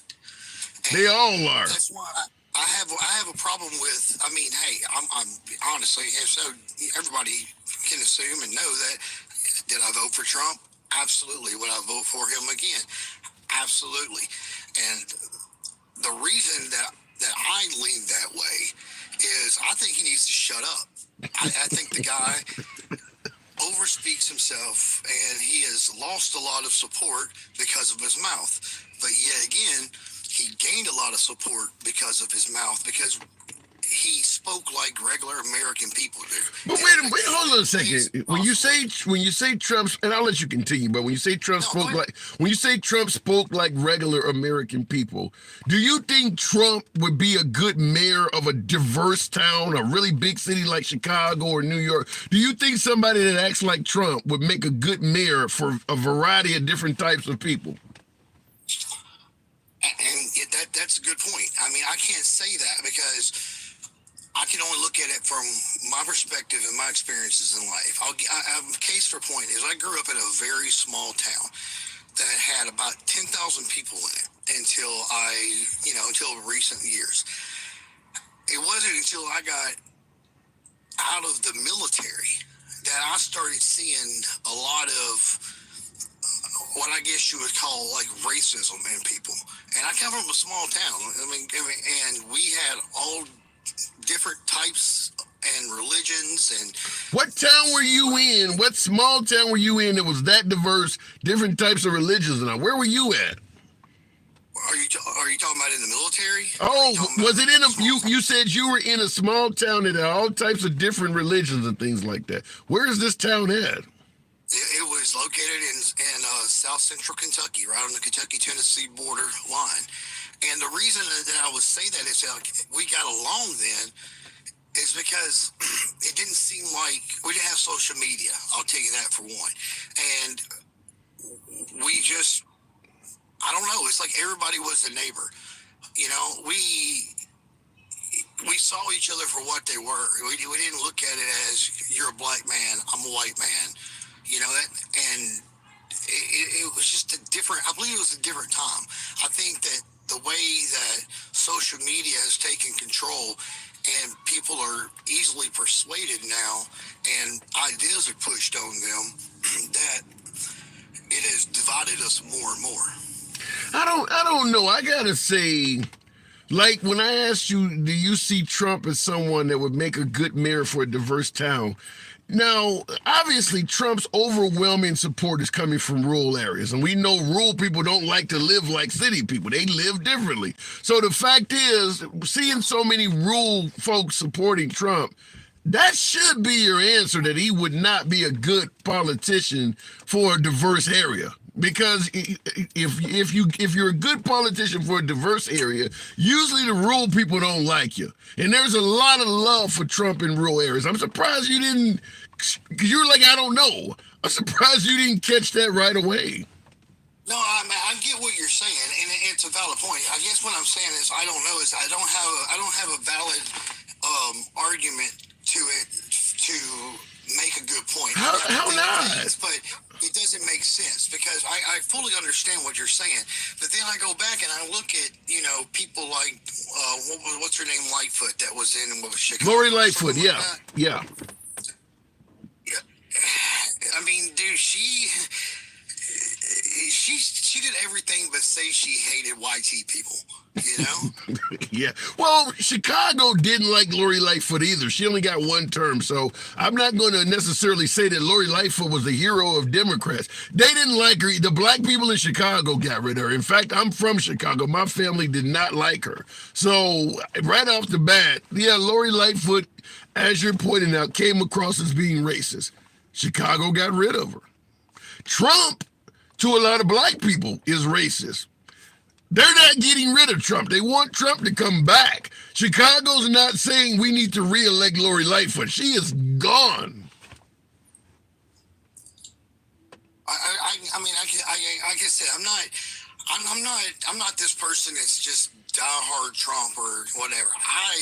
For me, myself, since Biden has been in office, man, it's been a struggle. And I'm not saying it's all his fault, because there's a lot of different things that come into play. But ultimately, he's the president of the United States. Okay, let me interrupt you real quick. We'll sum it up. Let's say Biden sucks, and you prefer someone, like you said, is going to strengthen the military, make your pocketbook more fat. Do you have to go with Trump? What's wrong with what is her name? Nikki Haley. What's wrong with Ron DeSantis? Do you have to only go with Trump? Well, I got to go for who's going to be put up, and we know that Trump is going to be put up. Nikki Haley, she's like what a lot of people like. What is it, Vivek or whatever? Vivek, yeah. Yes, I mean that guy. He's just too smooth of a talker. And my grandfather told me, man, silver tongues of the devil. Well, what is Trump? I mean, Trump is. I mean, you admitted Trump needs to shut up. Maybe a silver tongue would be better. But I know what I'm getting with Trump. I know how my life was when Trump was in. I know that my pocketbook, I had extra money to put back into my savings. I was able to splurge on things that now, I mean, a splurge is going to the grocery store and being able to buy a steak other than Hamburger Helper. I mean, that's for a lot of people across this nation right now. And I think that for the common man, the people that, I don't want to say, because I believe there's different in education and being smart. For the people that just commonly, they don't dive deep into politics and everything. They just see the state of the economy the way it is now, that they're in a struggle.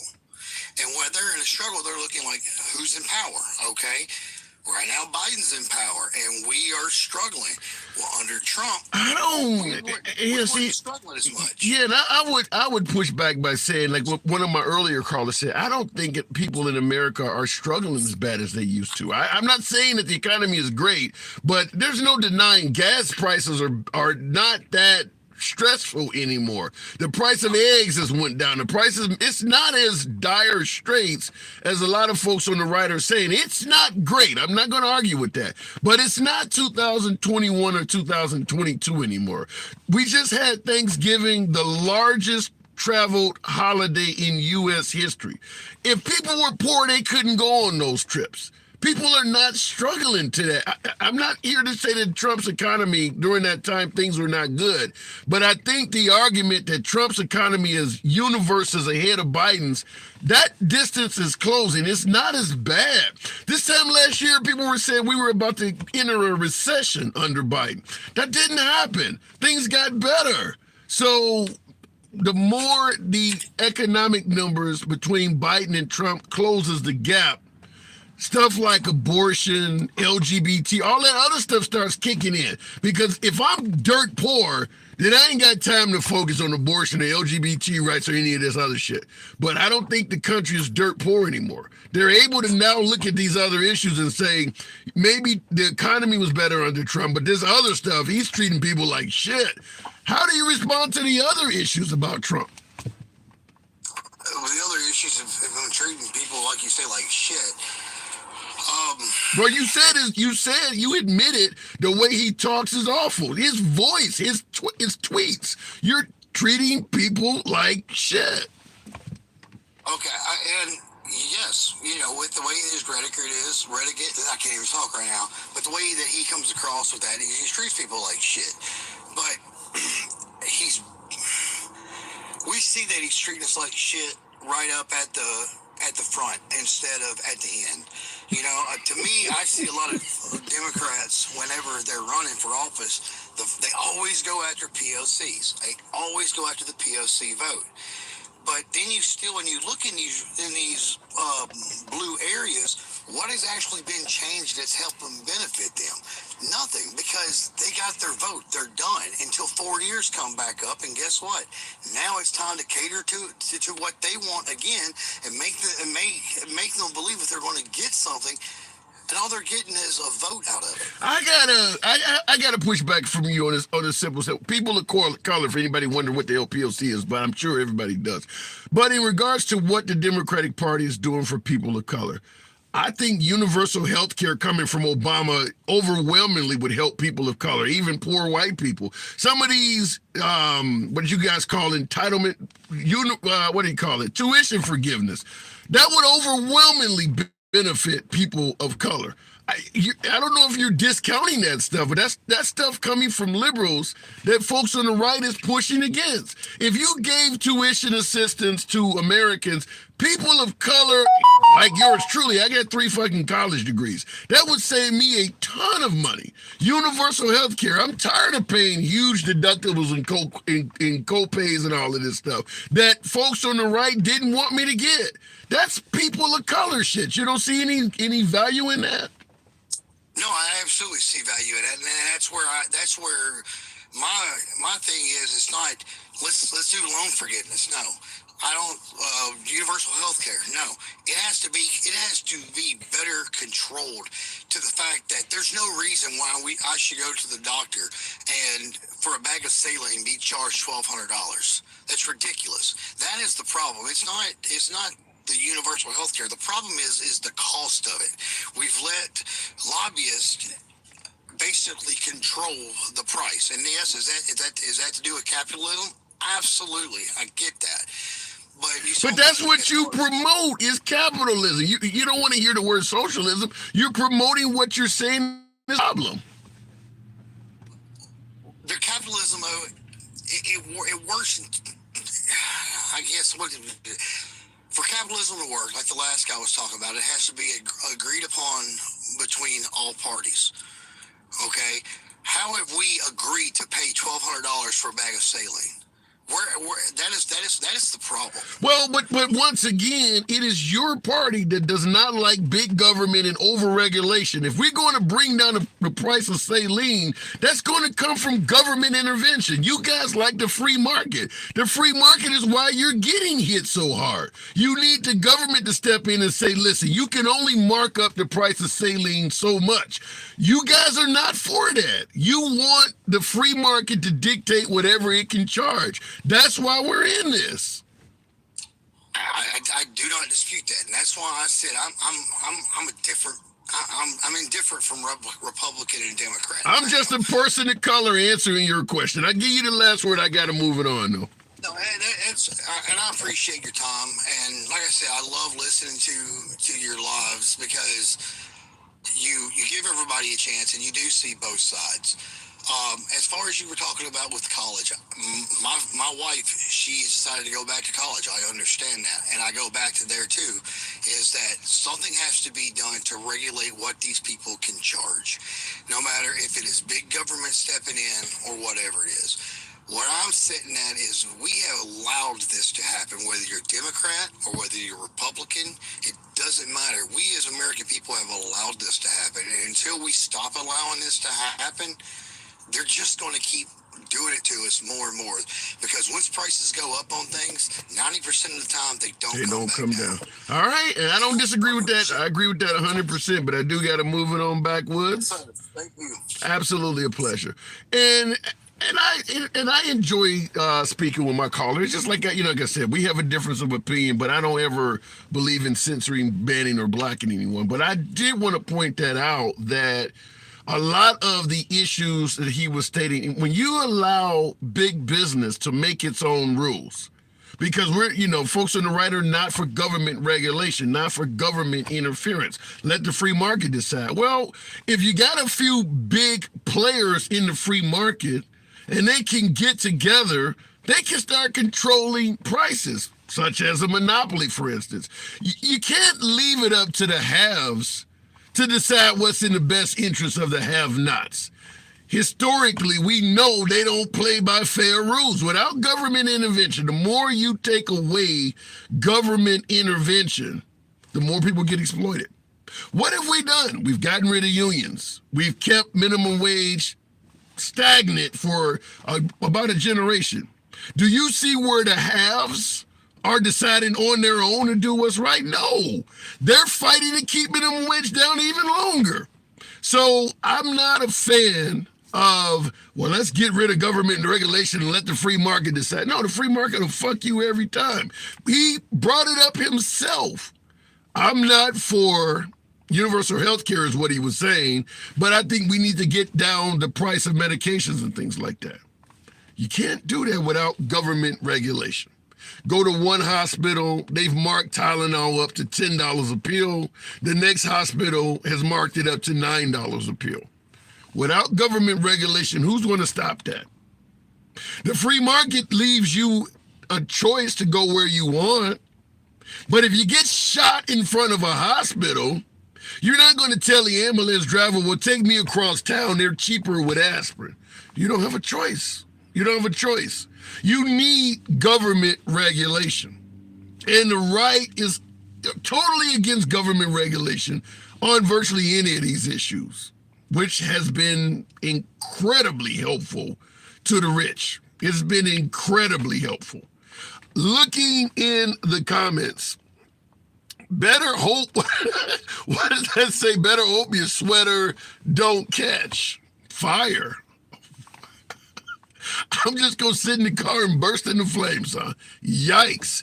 McDonald's meal is now $12. They are paying the employees more. I like that. And I've said this before, and I'll go back to the box, but if I'm paying a couple dollars more for the cost of a burger, and it means the employees are getting paid more, I'm fine with that. Because I'll tell you this, even though minimum wage, up until probably the Biden administration, because under Biden, salaries have blew up. And it's not just Biden, it's in effort to get people to come back to work after the pandemic, they had to pay people more. But let's go from, say, the year 2000 to about 2018, before the pandemic. Working at McDonald's, as you point out, I don't think there was more than $1 or $2 difference. If you started working at McDonald's in the year 2000 versus somebody who started working at a McDonald's in the year 2017, 2018, I don't think that person in 2017, 2018 would have made no more than maybe $1 more than that other person. Even though the price of burgers, as you pointed out, in the year 2000 were much less than they were in 2017, 2018. The point I'm trying to make is, even if they don't pay you more, they're going to charge more for their goods and services anyway. Don't ever let somebody tell you you're better off making less. That makes no sense. Pay me more money. Charge me more for whatever you want to charge me for, because I have the option not to buy it. I would rather get the money in my hand and get the option to make a decision on what the hell I want to buy than somebody to tell me, well, if we pay you less, everything's going to cost cheaper. I don't buy that, because folks at the top are going to want an increase in salary no matter how much they pay you. So they'll just find other ways to raise shit whether your pay goes up or not. I don't think anybody should ever feel that they are better off getting less money. That makes no sense to me. Looking in the comments, Biden got them to pay more per hour. Well, in addition to the fact that folks were staying home after the pandemic, and in an effort to get people to come back to work, they had to pay more. Looking in the box, we'll keep it going. We're talking about Democratic cities versus Republican cities. I think I can't pick a better name to go to than Trump for King of America. That's about as much MAGA as you can get. Trump for King of America. Democratic cities versus liberal cities. Is there any significant difference? Trump for King. Good afternoon. How's it going? It's going great with a name like that. So what do you think? Why is this all of this criticism towards liberal cities? Are Republican cities just a better place to live? Well, when it comes to cities in America, they've just become like hellscapes altogether. And yeah, most of them are democratic cities. But I think it was a lot of it is what you were talking about in that last conversation is you have all this diversity in such a small area. Of course there's going to be conflict. And what do the Democrats want? What's their policy? Just invade and import all these people. Constant equity, inclusion, diversity, constant migration not from Europe, but from all these crazy countries. There's all this diversity, all these problems, and they're just bringing their problems here. But think about what you just said. You said, what do the Democrats want? Equity. What did you say? Diversion. Diversity, inclusion, and equity. Equity, diversity, and inclusion. Are you telling me the Republicans are not a big fan of diversity, inclusion, and equity? Well, what's the acronym for that?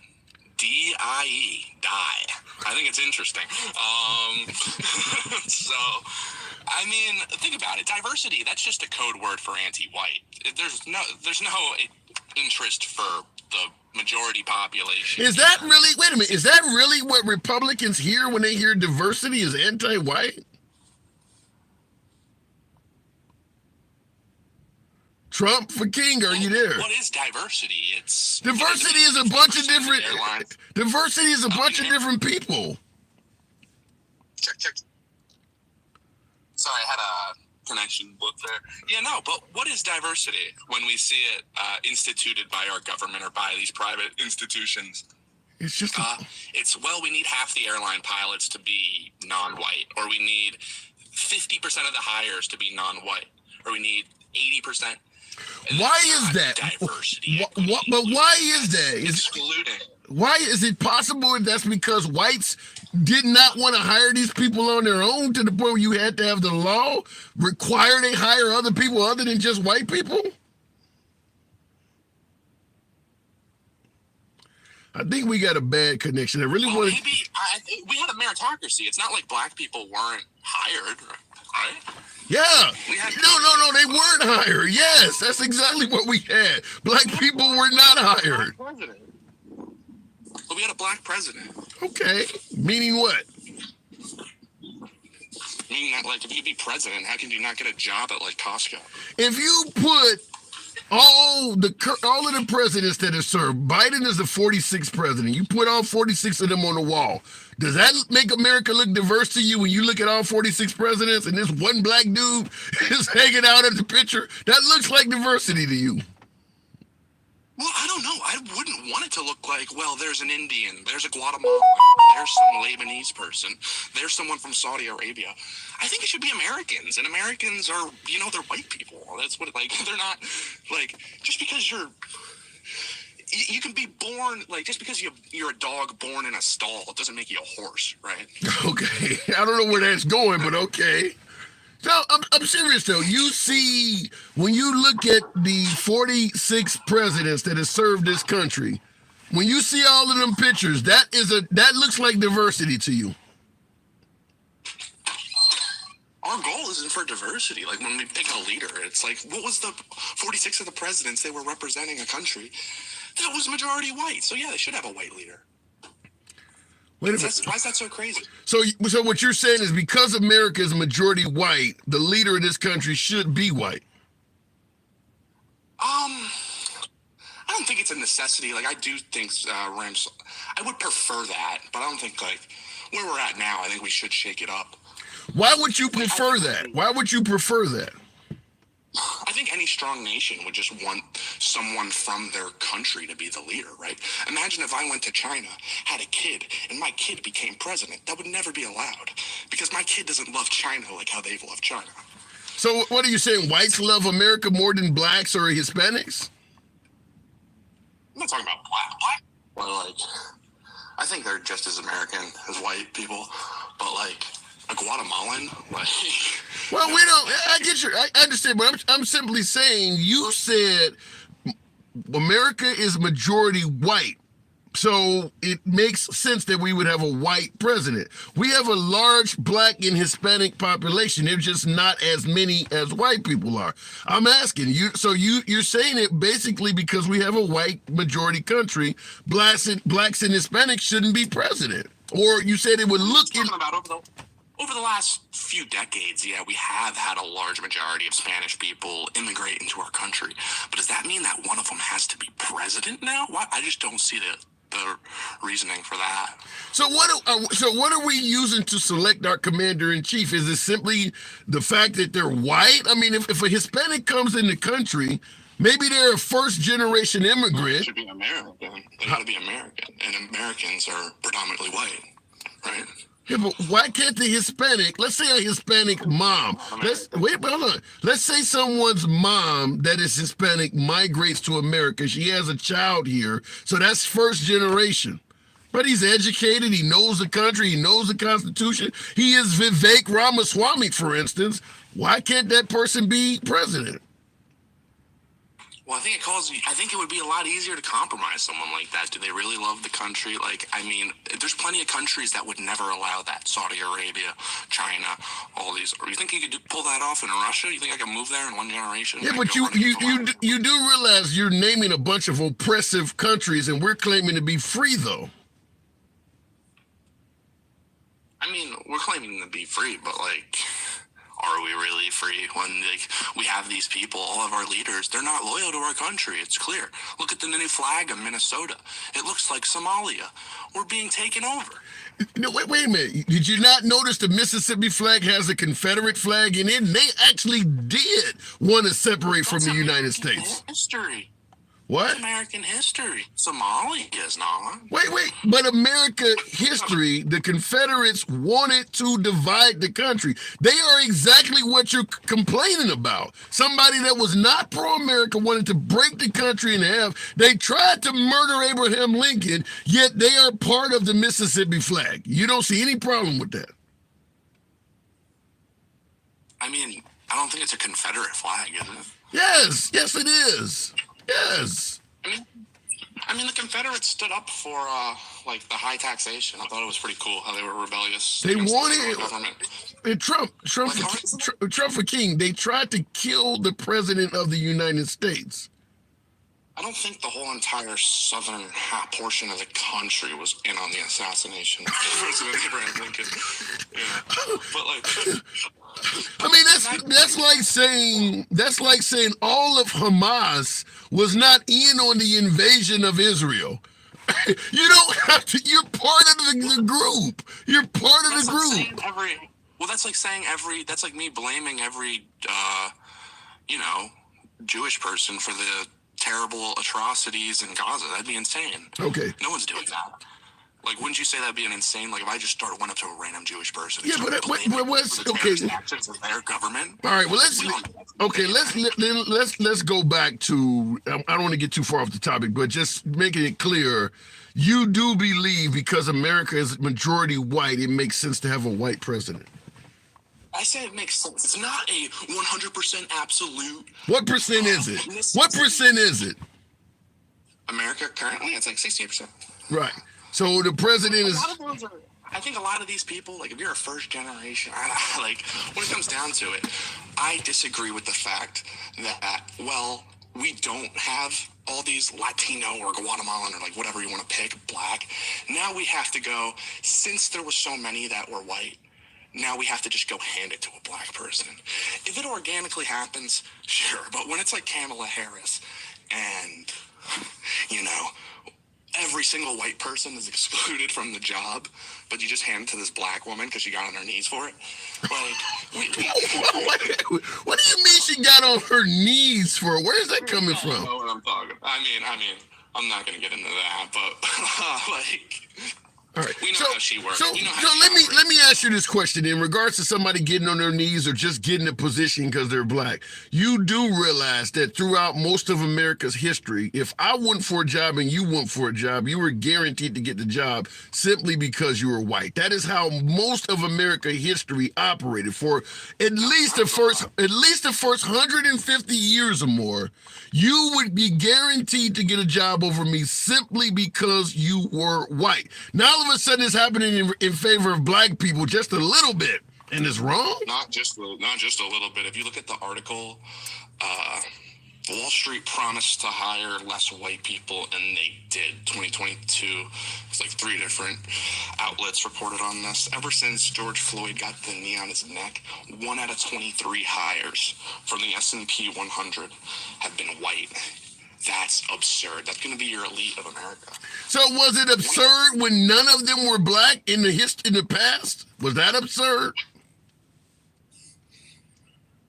Well, here's the thing. I mean, you got all these people coming from different countries. That ain't what I asked you. The black people didn't come from other countries. We were dragged over here. And by the way, when you mentioned Hispanics coming from other countries, it actually was their country first, and they got kicked out, and some of them are trying to get back in. But what I'm asking you is this: was it absurd when only white people could get the job?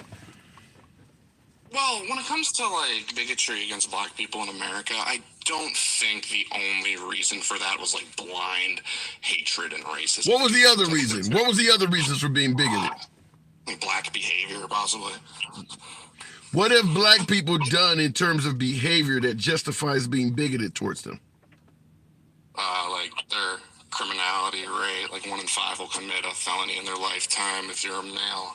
So when it was okay to oppress and mistreat black people, by law it was okay to do that. You're saying that black people should have hated white people for their bigoted, mistreatful ways? Well, they already do. If you That ain't what I asked you. I'm asking you, do you say that's what should have happened? Well, I wasn't alive back then, so I don't really know what was going on. Like, You don't need to be alive to know it happened. Wait a minute. If you read a history book, there's no denying that white people were mistreating blacks. The criminality you're talking about, white people could legally do that stuff. A lot of that stuff is embellished upon. Like, What? Embellished? What are you, George Santos now? What do you mean embellished? Yeah, so that stuff is embellished to elicit a reaction that like white people are like these terrible oppressors, and that like black people need to like rise up against them to like sort of shake up society, to like create this underclass that like seems like they need to. So what are you saying? So when you say embellished, are you saying that blacks were not genuinely being oppressed back then? They're just embellishing it? I don't know. I think there were terrible things that going on. A lot of them, majority by the government, like the Tuskegee experiment, the CIA funneling crack cocaine in the black neighborhoods. A lot of this stuff was done by the government. But and a lot of it, I think a lot of it's just embellished upon to elicit a reaction, to stir up social issues a lot more than it is to actually address and right the wrongs of black people or any sort of black people that were wrong throughout history. Sure, that it happened, but it happened to every groups of people all throughout history. Has there ever been a time in your lifetime where you thought affirmative action was necessary? Affirmative action? Yeah, 100%. I think it's necessary right now. I think we need to take back our college campus. When it comes to positions in America, I think we need to hire. What about for black people? Affirmative action for black people. Do you think that was ever necessary in your lifetime? No, that's insane. Do you think it's necessary? You mentioned that white people are not being hired as much with some of the Fortune 500. Do you think affirmative action is necessary for white people? Not so much when it comes to hiring. I think we just need to go back to a merit-based system. But when it comes to picking positions, like a university president, perhaps, I think they should be American. Like if you look at all the Ivy League university Ivy League university presidents, only one of them is American, and she's black. Claudine Gay. She's the one American. Do you support the free market? Yeah, but that's not the free market. Well, if that university is choosing to hire foreigners or non-white people, that's the free market. They're not being forced to hire them by the government.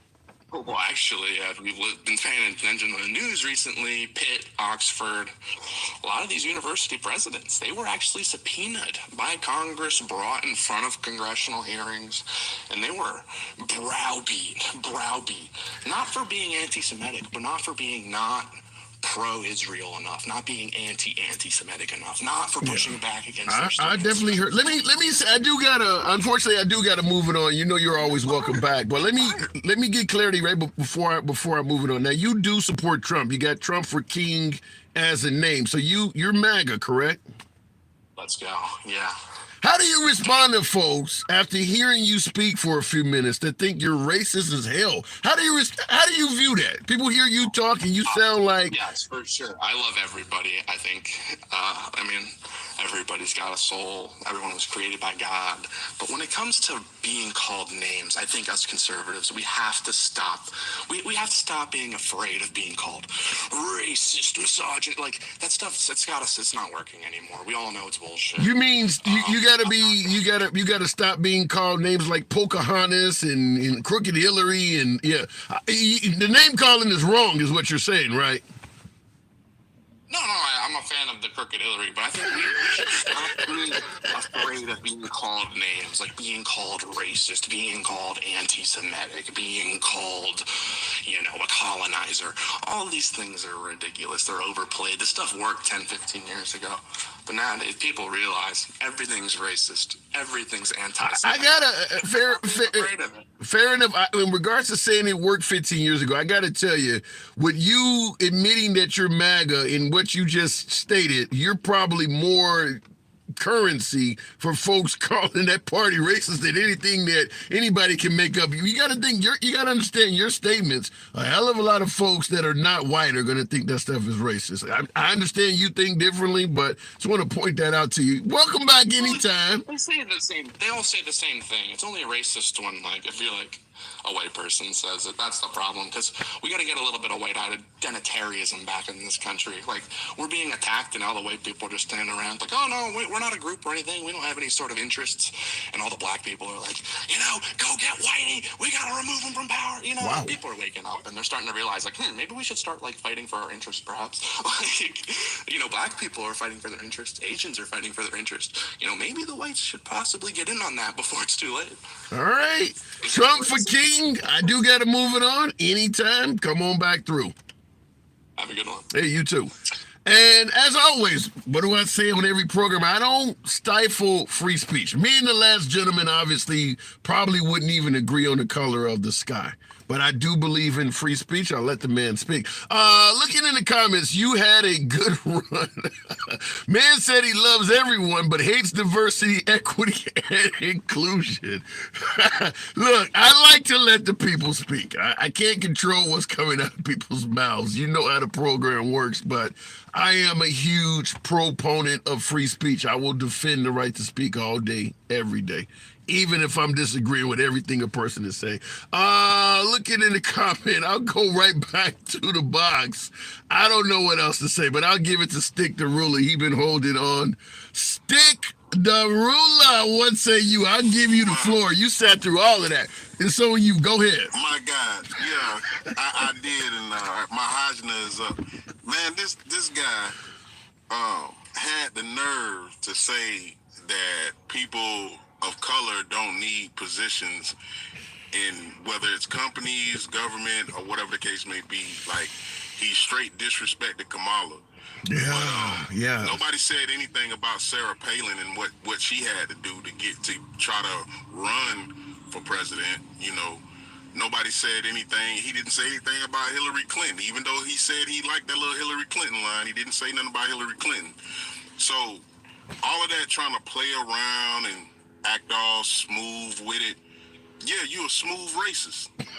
Just let's just put it out there, bro. Like, all I can do, Stick. All I can do at the end of the day is ask folks how they feel about things. As Fox News used to say, we report, you decide. All I can do is let you talk. That's all I can do. I'll let you judge, but. And I get it, and I do, and I'm not saying what anything that you got going on your platform. I'm just talking about the guy that was up before me, period. He's racist. Like, there's no way around it. He could try to be as smooth and talk like James Bond. I don't want to. You're a racist James Bond. I mean, like, let's just keep it G. Like, that's one thing that you like about Trump, that in the hood they say you keep it G, right? You want to keep it G, let's just keep it G. You racist. Be proud, wear it. Okay, I know, don't deal with you. I know that you don't want a certain demographic of people to be working around you or even in your government. So it's good that you're MAGA and you're not on the Democratic side. I would hate that you would be on the Democratic side because in a sense of nowadays, you're guilty by association. Right now, if Trump isn't racist, he sure looks racist because of the people that he hangs around. Yeah, I gotta say with my last caller, and that's, like I said, in regards to what you pointed out, keeping it real. I even asked him. I said, you're gonna have a lot of folks, minorities, that would hear what you're saying and think it's racist as hell. I mean, he was not a fan of diversity, as you talked about equity, inclusion, and he pretty much admitted it. I mean, he pretty much admitted, look, the country is majority white. I think it makes sense that they should be running everything. I mean, he didn't hide it. The only thing is, when asked about the racism word, no, I'm not racist, but you're kind of defining the word, so to speak. You just, look like a duck, smell like a duck, but don't ever call me a fucking duck. But no, that's just the thing. That's why I said I need to get in a box. I need everybody that just heard what happened and who it was. He's a racist, period. It doesn't matter. You've already told us you don't want people in certain positions of a certain demographic. You already said that you're MAGA. That's number one.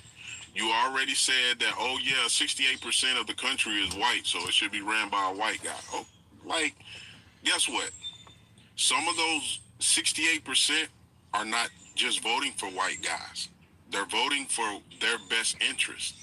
So some of those women are not voting for the white guy that's in the Republican side because it's not in their best interest to. Yeah. Whether it be abortions, whether it be now, you might not be able to travel the highway to go to another state to go handle your medical care. Like who does that? Who cares? Okay, we don't want it here, but if you go to another state that allows it, then it ain't, ain't nothing we can do about it. Yeah, something, I was going to say that. They're trying to track you down. Yeah, I was going to say that. Like, I was going to say that you got a lot of folks saying that women didn't lose abortion. We just gave it back to the states. But these states are passing laws that prevent freedom of movement so that a woman, okay, if you want to say, look, Texas deserves to have a right to have its own state's rights. But once they start making it so that the woman cannot leave Texas to pursue an abortion, now they're interfering with international travel, and they do have that on the books where you can't use their highways. Exactly. Yeah. But this is the thing. You don't want it in your state. That's one thing. But now, in a sense, basically, I don't even know if she was to totally move to the state where she got the abortion, would she still be safe? Because they still had to travel on their road to even move and then get an abortion. But now, let's just say they stayed in that state.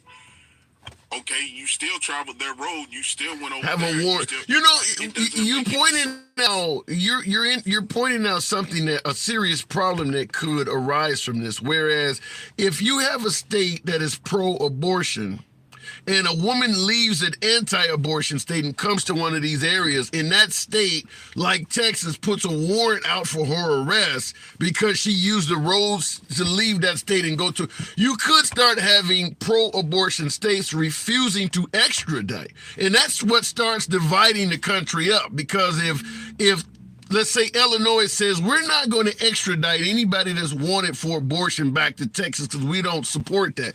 Texas may push back and say, well, we're not going to extradite murderers or something else. And now you're starting to break the country up like that. Of course. And to me, on some policies, not all, on some policies, that's what it's, meant to do, coming from the Republicans. They really don't have a lot of policies. but let's just say some of them are coming out that are built like that in certain states. But I just want to do an analogy real quick, and I want everybody to understand that right now everybody is being an iPhone, and I don't want you to take that as an insult. I just want you to understand where I'm coming from, and this is just an example, right? An iPhone has an iOS system in the sense of its system only works with its own products, right? Yep. That's why I don't use them. That's why I don't use them, for that very reason. Okay, so now imagine how I'm putting this. You have the iPhone 15. It's only compatible with iPad, MacBooks, headphones, the tablets and everything. Yep. It's got to be Mac or I, right? Yep. Apple products. All right, but then you have this shiny, probably maybe even better design phone. It's called a Samsung Galaxy, right? S23. It's compatible with everything, not just one system. It's compatible with everything. That's what we're talking on right now, is a Samsung S23. Exactly. Me too. Yep. Right now, S23, right? So my point that I'm trying to make is, if you are a person that is a I person, 9 times out of 10, it is coming from the right. Because I liked it when this, I like this, I like that. Versus looking around and seeing what you got going on, because with the eye, they'll also tell you, oh, I love everybody. Why can't we all just get along?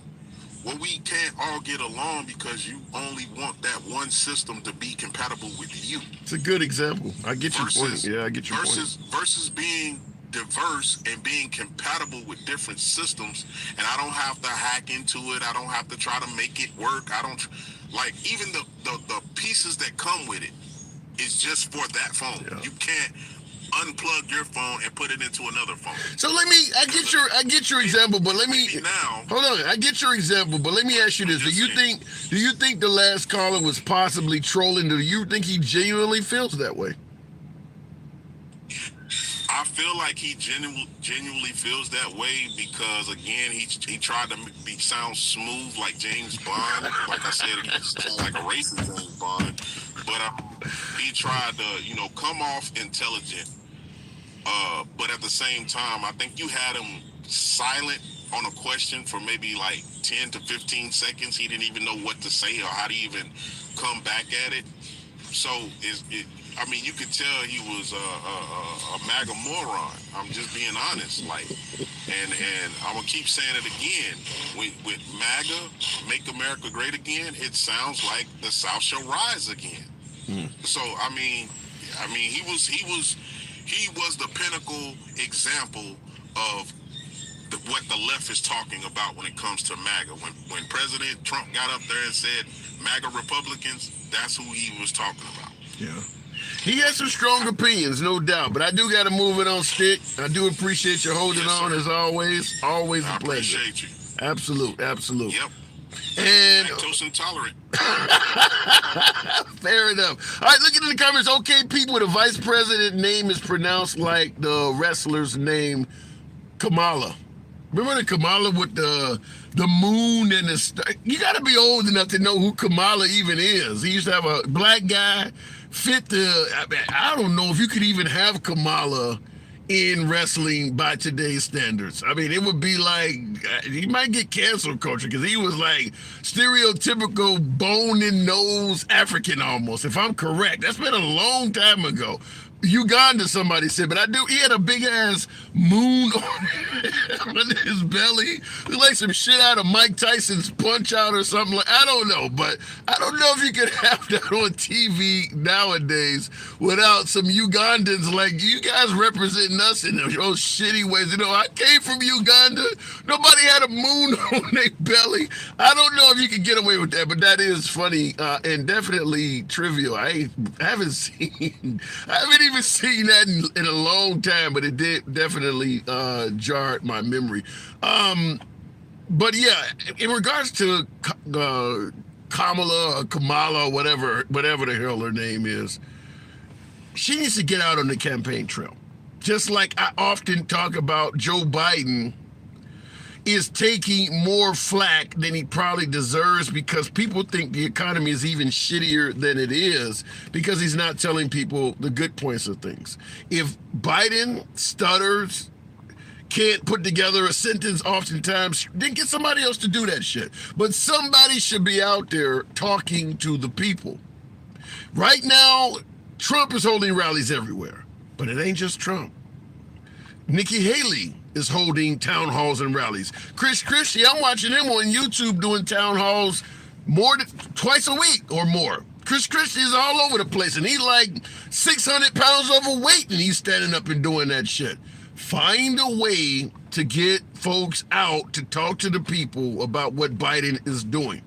Otherwise, you only have Vivek, Chris Christie, Nikki Haley, and Trump telling people what Biden is worth. And they're not saying anything positive. Whatever Biden is doing, it's well, there needs to be more people out saying it. Kamala is a vice president. She could do some rallies. She ain't going down to the border that much. She could do some rallies and get the message out. Hell, if you got to, try to implore the Obamas or the Clintons. I understand Hillary Clinton is still taking some flack, but I'll tell you something right now, among liberals, I bet her real estate has increased in value. Because I had a Bernie Sanders supporter on last night that despised Hillary Clinton. When Bernie Sanders lost, he didn't vote at all in 2016. He was so pissed off. He now admits he wished he had voted for Hillary Clinton. Even the Bernie Sanders supporters are like, damn, we really fucked up. I get that we didn't like Hillary Clinton, but look what we ended up getting. Hillary Clinton is a lot closer to the progressive wishes of Bernie Sanders supporters than Trump is. So even if you hated Hillary Clinton, you got to admit she would have gave you somewhat closer to the progressive desires you had than Trump. You've lost the entire right to have an abortion under Trump. So now they realize that. Then have some of them folks get out and talk to the people. That's as simple as that. Hillary Clinton can even go talk to the people if you want to suggest that Biden is doing a decent job. Because right now, like I said, I went to a Trump rally a couple months ago, and while I was waiting on him to show up in my town, he was in another town doing a rally until he got to us. That guy is busy. Say what you want about his age is not that far from Biden, but he's out there. He in the game. He out there getting his grind on, talking about Trump. You may not like a damn thing he has to say, but at least he's out there saying it. Trump is out there telling people he's the best guy in the world, and a few people are believing it. He's also telling people that Biden sucks, and they're believing that. Biden needs to get out there and get his message out, or find somebody that can. There's nobody out there singing any praises of Biden. Hell, I can't remember the last time I saw somebody with a Biden t-shirt or a Biden sign in front of a house. I don't see that shit at all. We're less than a year from the election. Trump stuff is everywhere. You go into rural areas, Trump shit is everywhere. You go into major cities, you don't see a lot of Biden stuff. They're going to have to knock on the doors of people in the city and hand them some Biden shit to put up. The Trump supporters are going out and buying it themselves. They support Trump so much, they're willing to spend their own money to buy hats and t-shirts and shit. That's a problem for the Biden administration. That is a real big problem that even folks that are likely to vote for Biden don't think very highly of President Biden. They're just voting because he's not Trump. That's a problem. That most of Biden's supporters, or at the very least a large contingent of them, are just hating on Trump. They're not voting for Biden because they like Biden. They're voting because they don't like Trump. Biden needs to increase his favorability numbers. I don't know how else to say that. He needs to increase his likability. Until he does that, you can sing all the praises you want of the CHIPS Act or the infrastructure bill or any of that. People ain't feeling that shit. They just are not. He needs to go out there and let them know, without me doing this or without me doing that, you couldn't do this. Trump actually does that. Even when he's making it up sometimes, he does it, and he does it very well. until Biden gets in that line, can do the same thing, his poll numbers are going to continue to suck. It's your boy Tim, the handsome liberal. You know what this is. Feel free to subscribe to the channel. See you guys tomorrow. And for you few folks on YouTube, I do appreciate you guys riding with the program, but you know how it is. I got to get back to work. Been an interesting program. Certainly with that last caller suggesting that white people should be president and all that. Chris Christie, yeah, he might be out there, but he's doing a lot of leaning on the podium. Hey, but he is out there. He is out there, Mr. Mark. How old is this guy? How old is who? And I'll get in the comments. In my city, I see a lot of Mexicans. I see a lot of Mexicans than whites. Well, what city are you in? There are plenty of cities that have a greater Hispanic population. Tim, whites ain't 68%. They 50% now. We got to stop the lies that whites are 68%. Well, even if whites are 50%, they're still the majority. Nobody else is the other 50%. Blacks are like in the teens, and then Hispanics are probably about 20, 30%. Asians are in there somewhere. So 50% is still damn near double compared to the next group. I think Hispanics are the second largest group in America. And there's still probably damn near twice as many whites as there are Hispanics. So it ain't 68, it's 50. It's still a great majority. It still is. But I do appreciate the correction. This is your boy Tim, the handsome liberal. If you haven't subscribed, now's the time. Catch you guys tomorrow.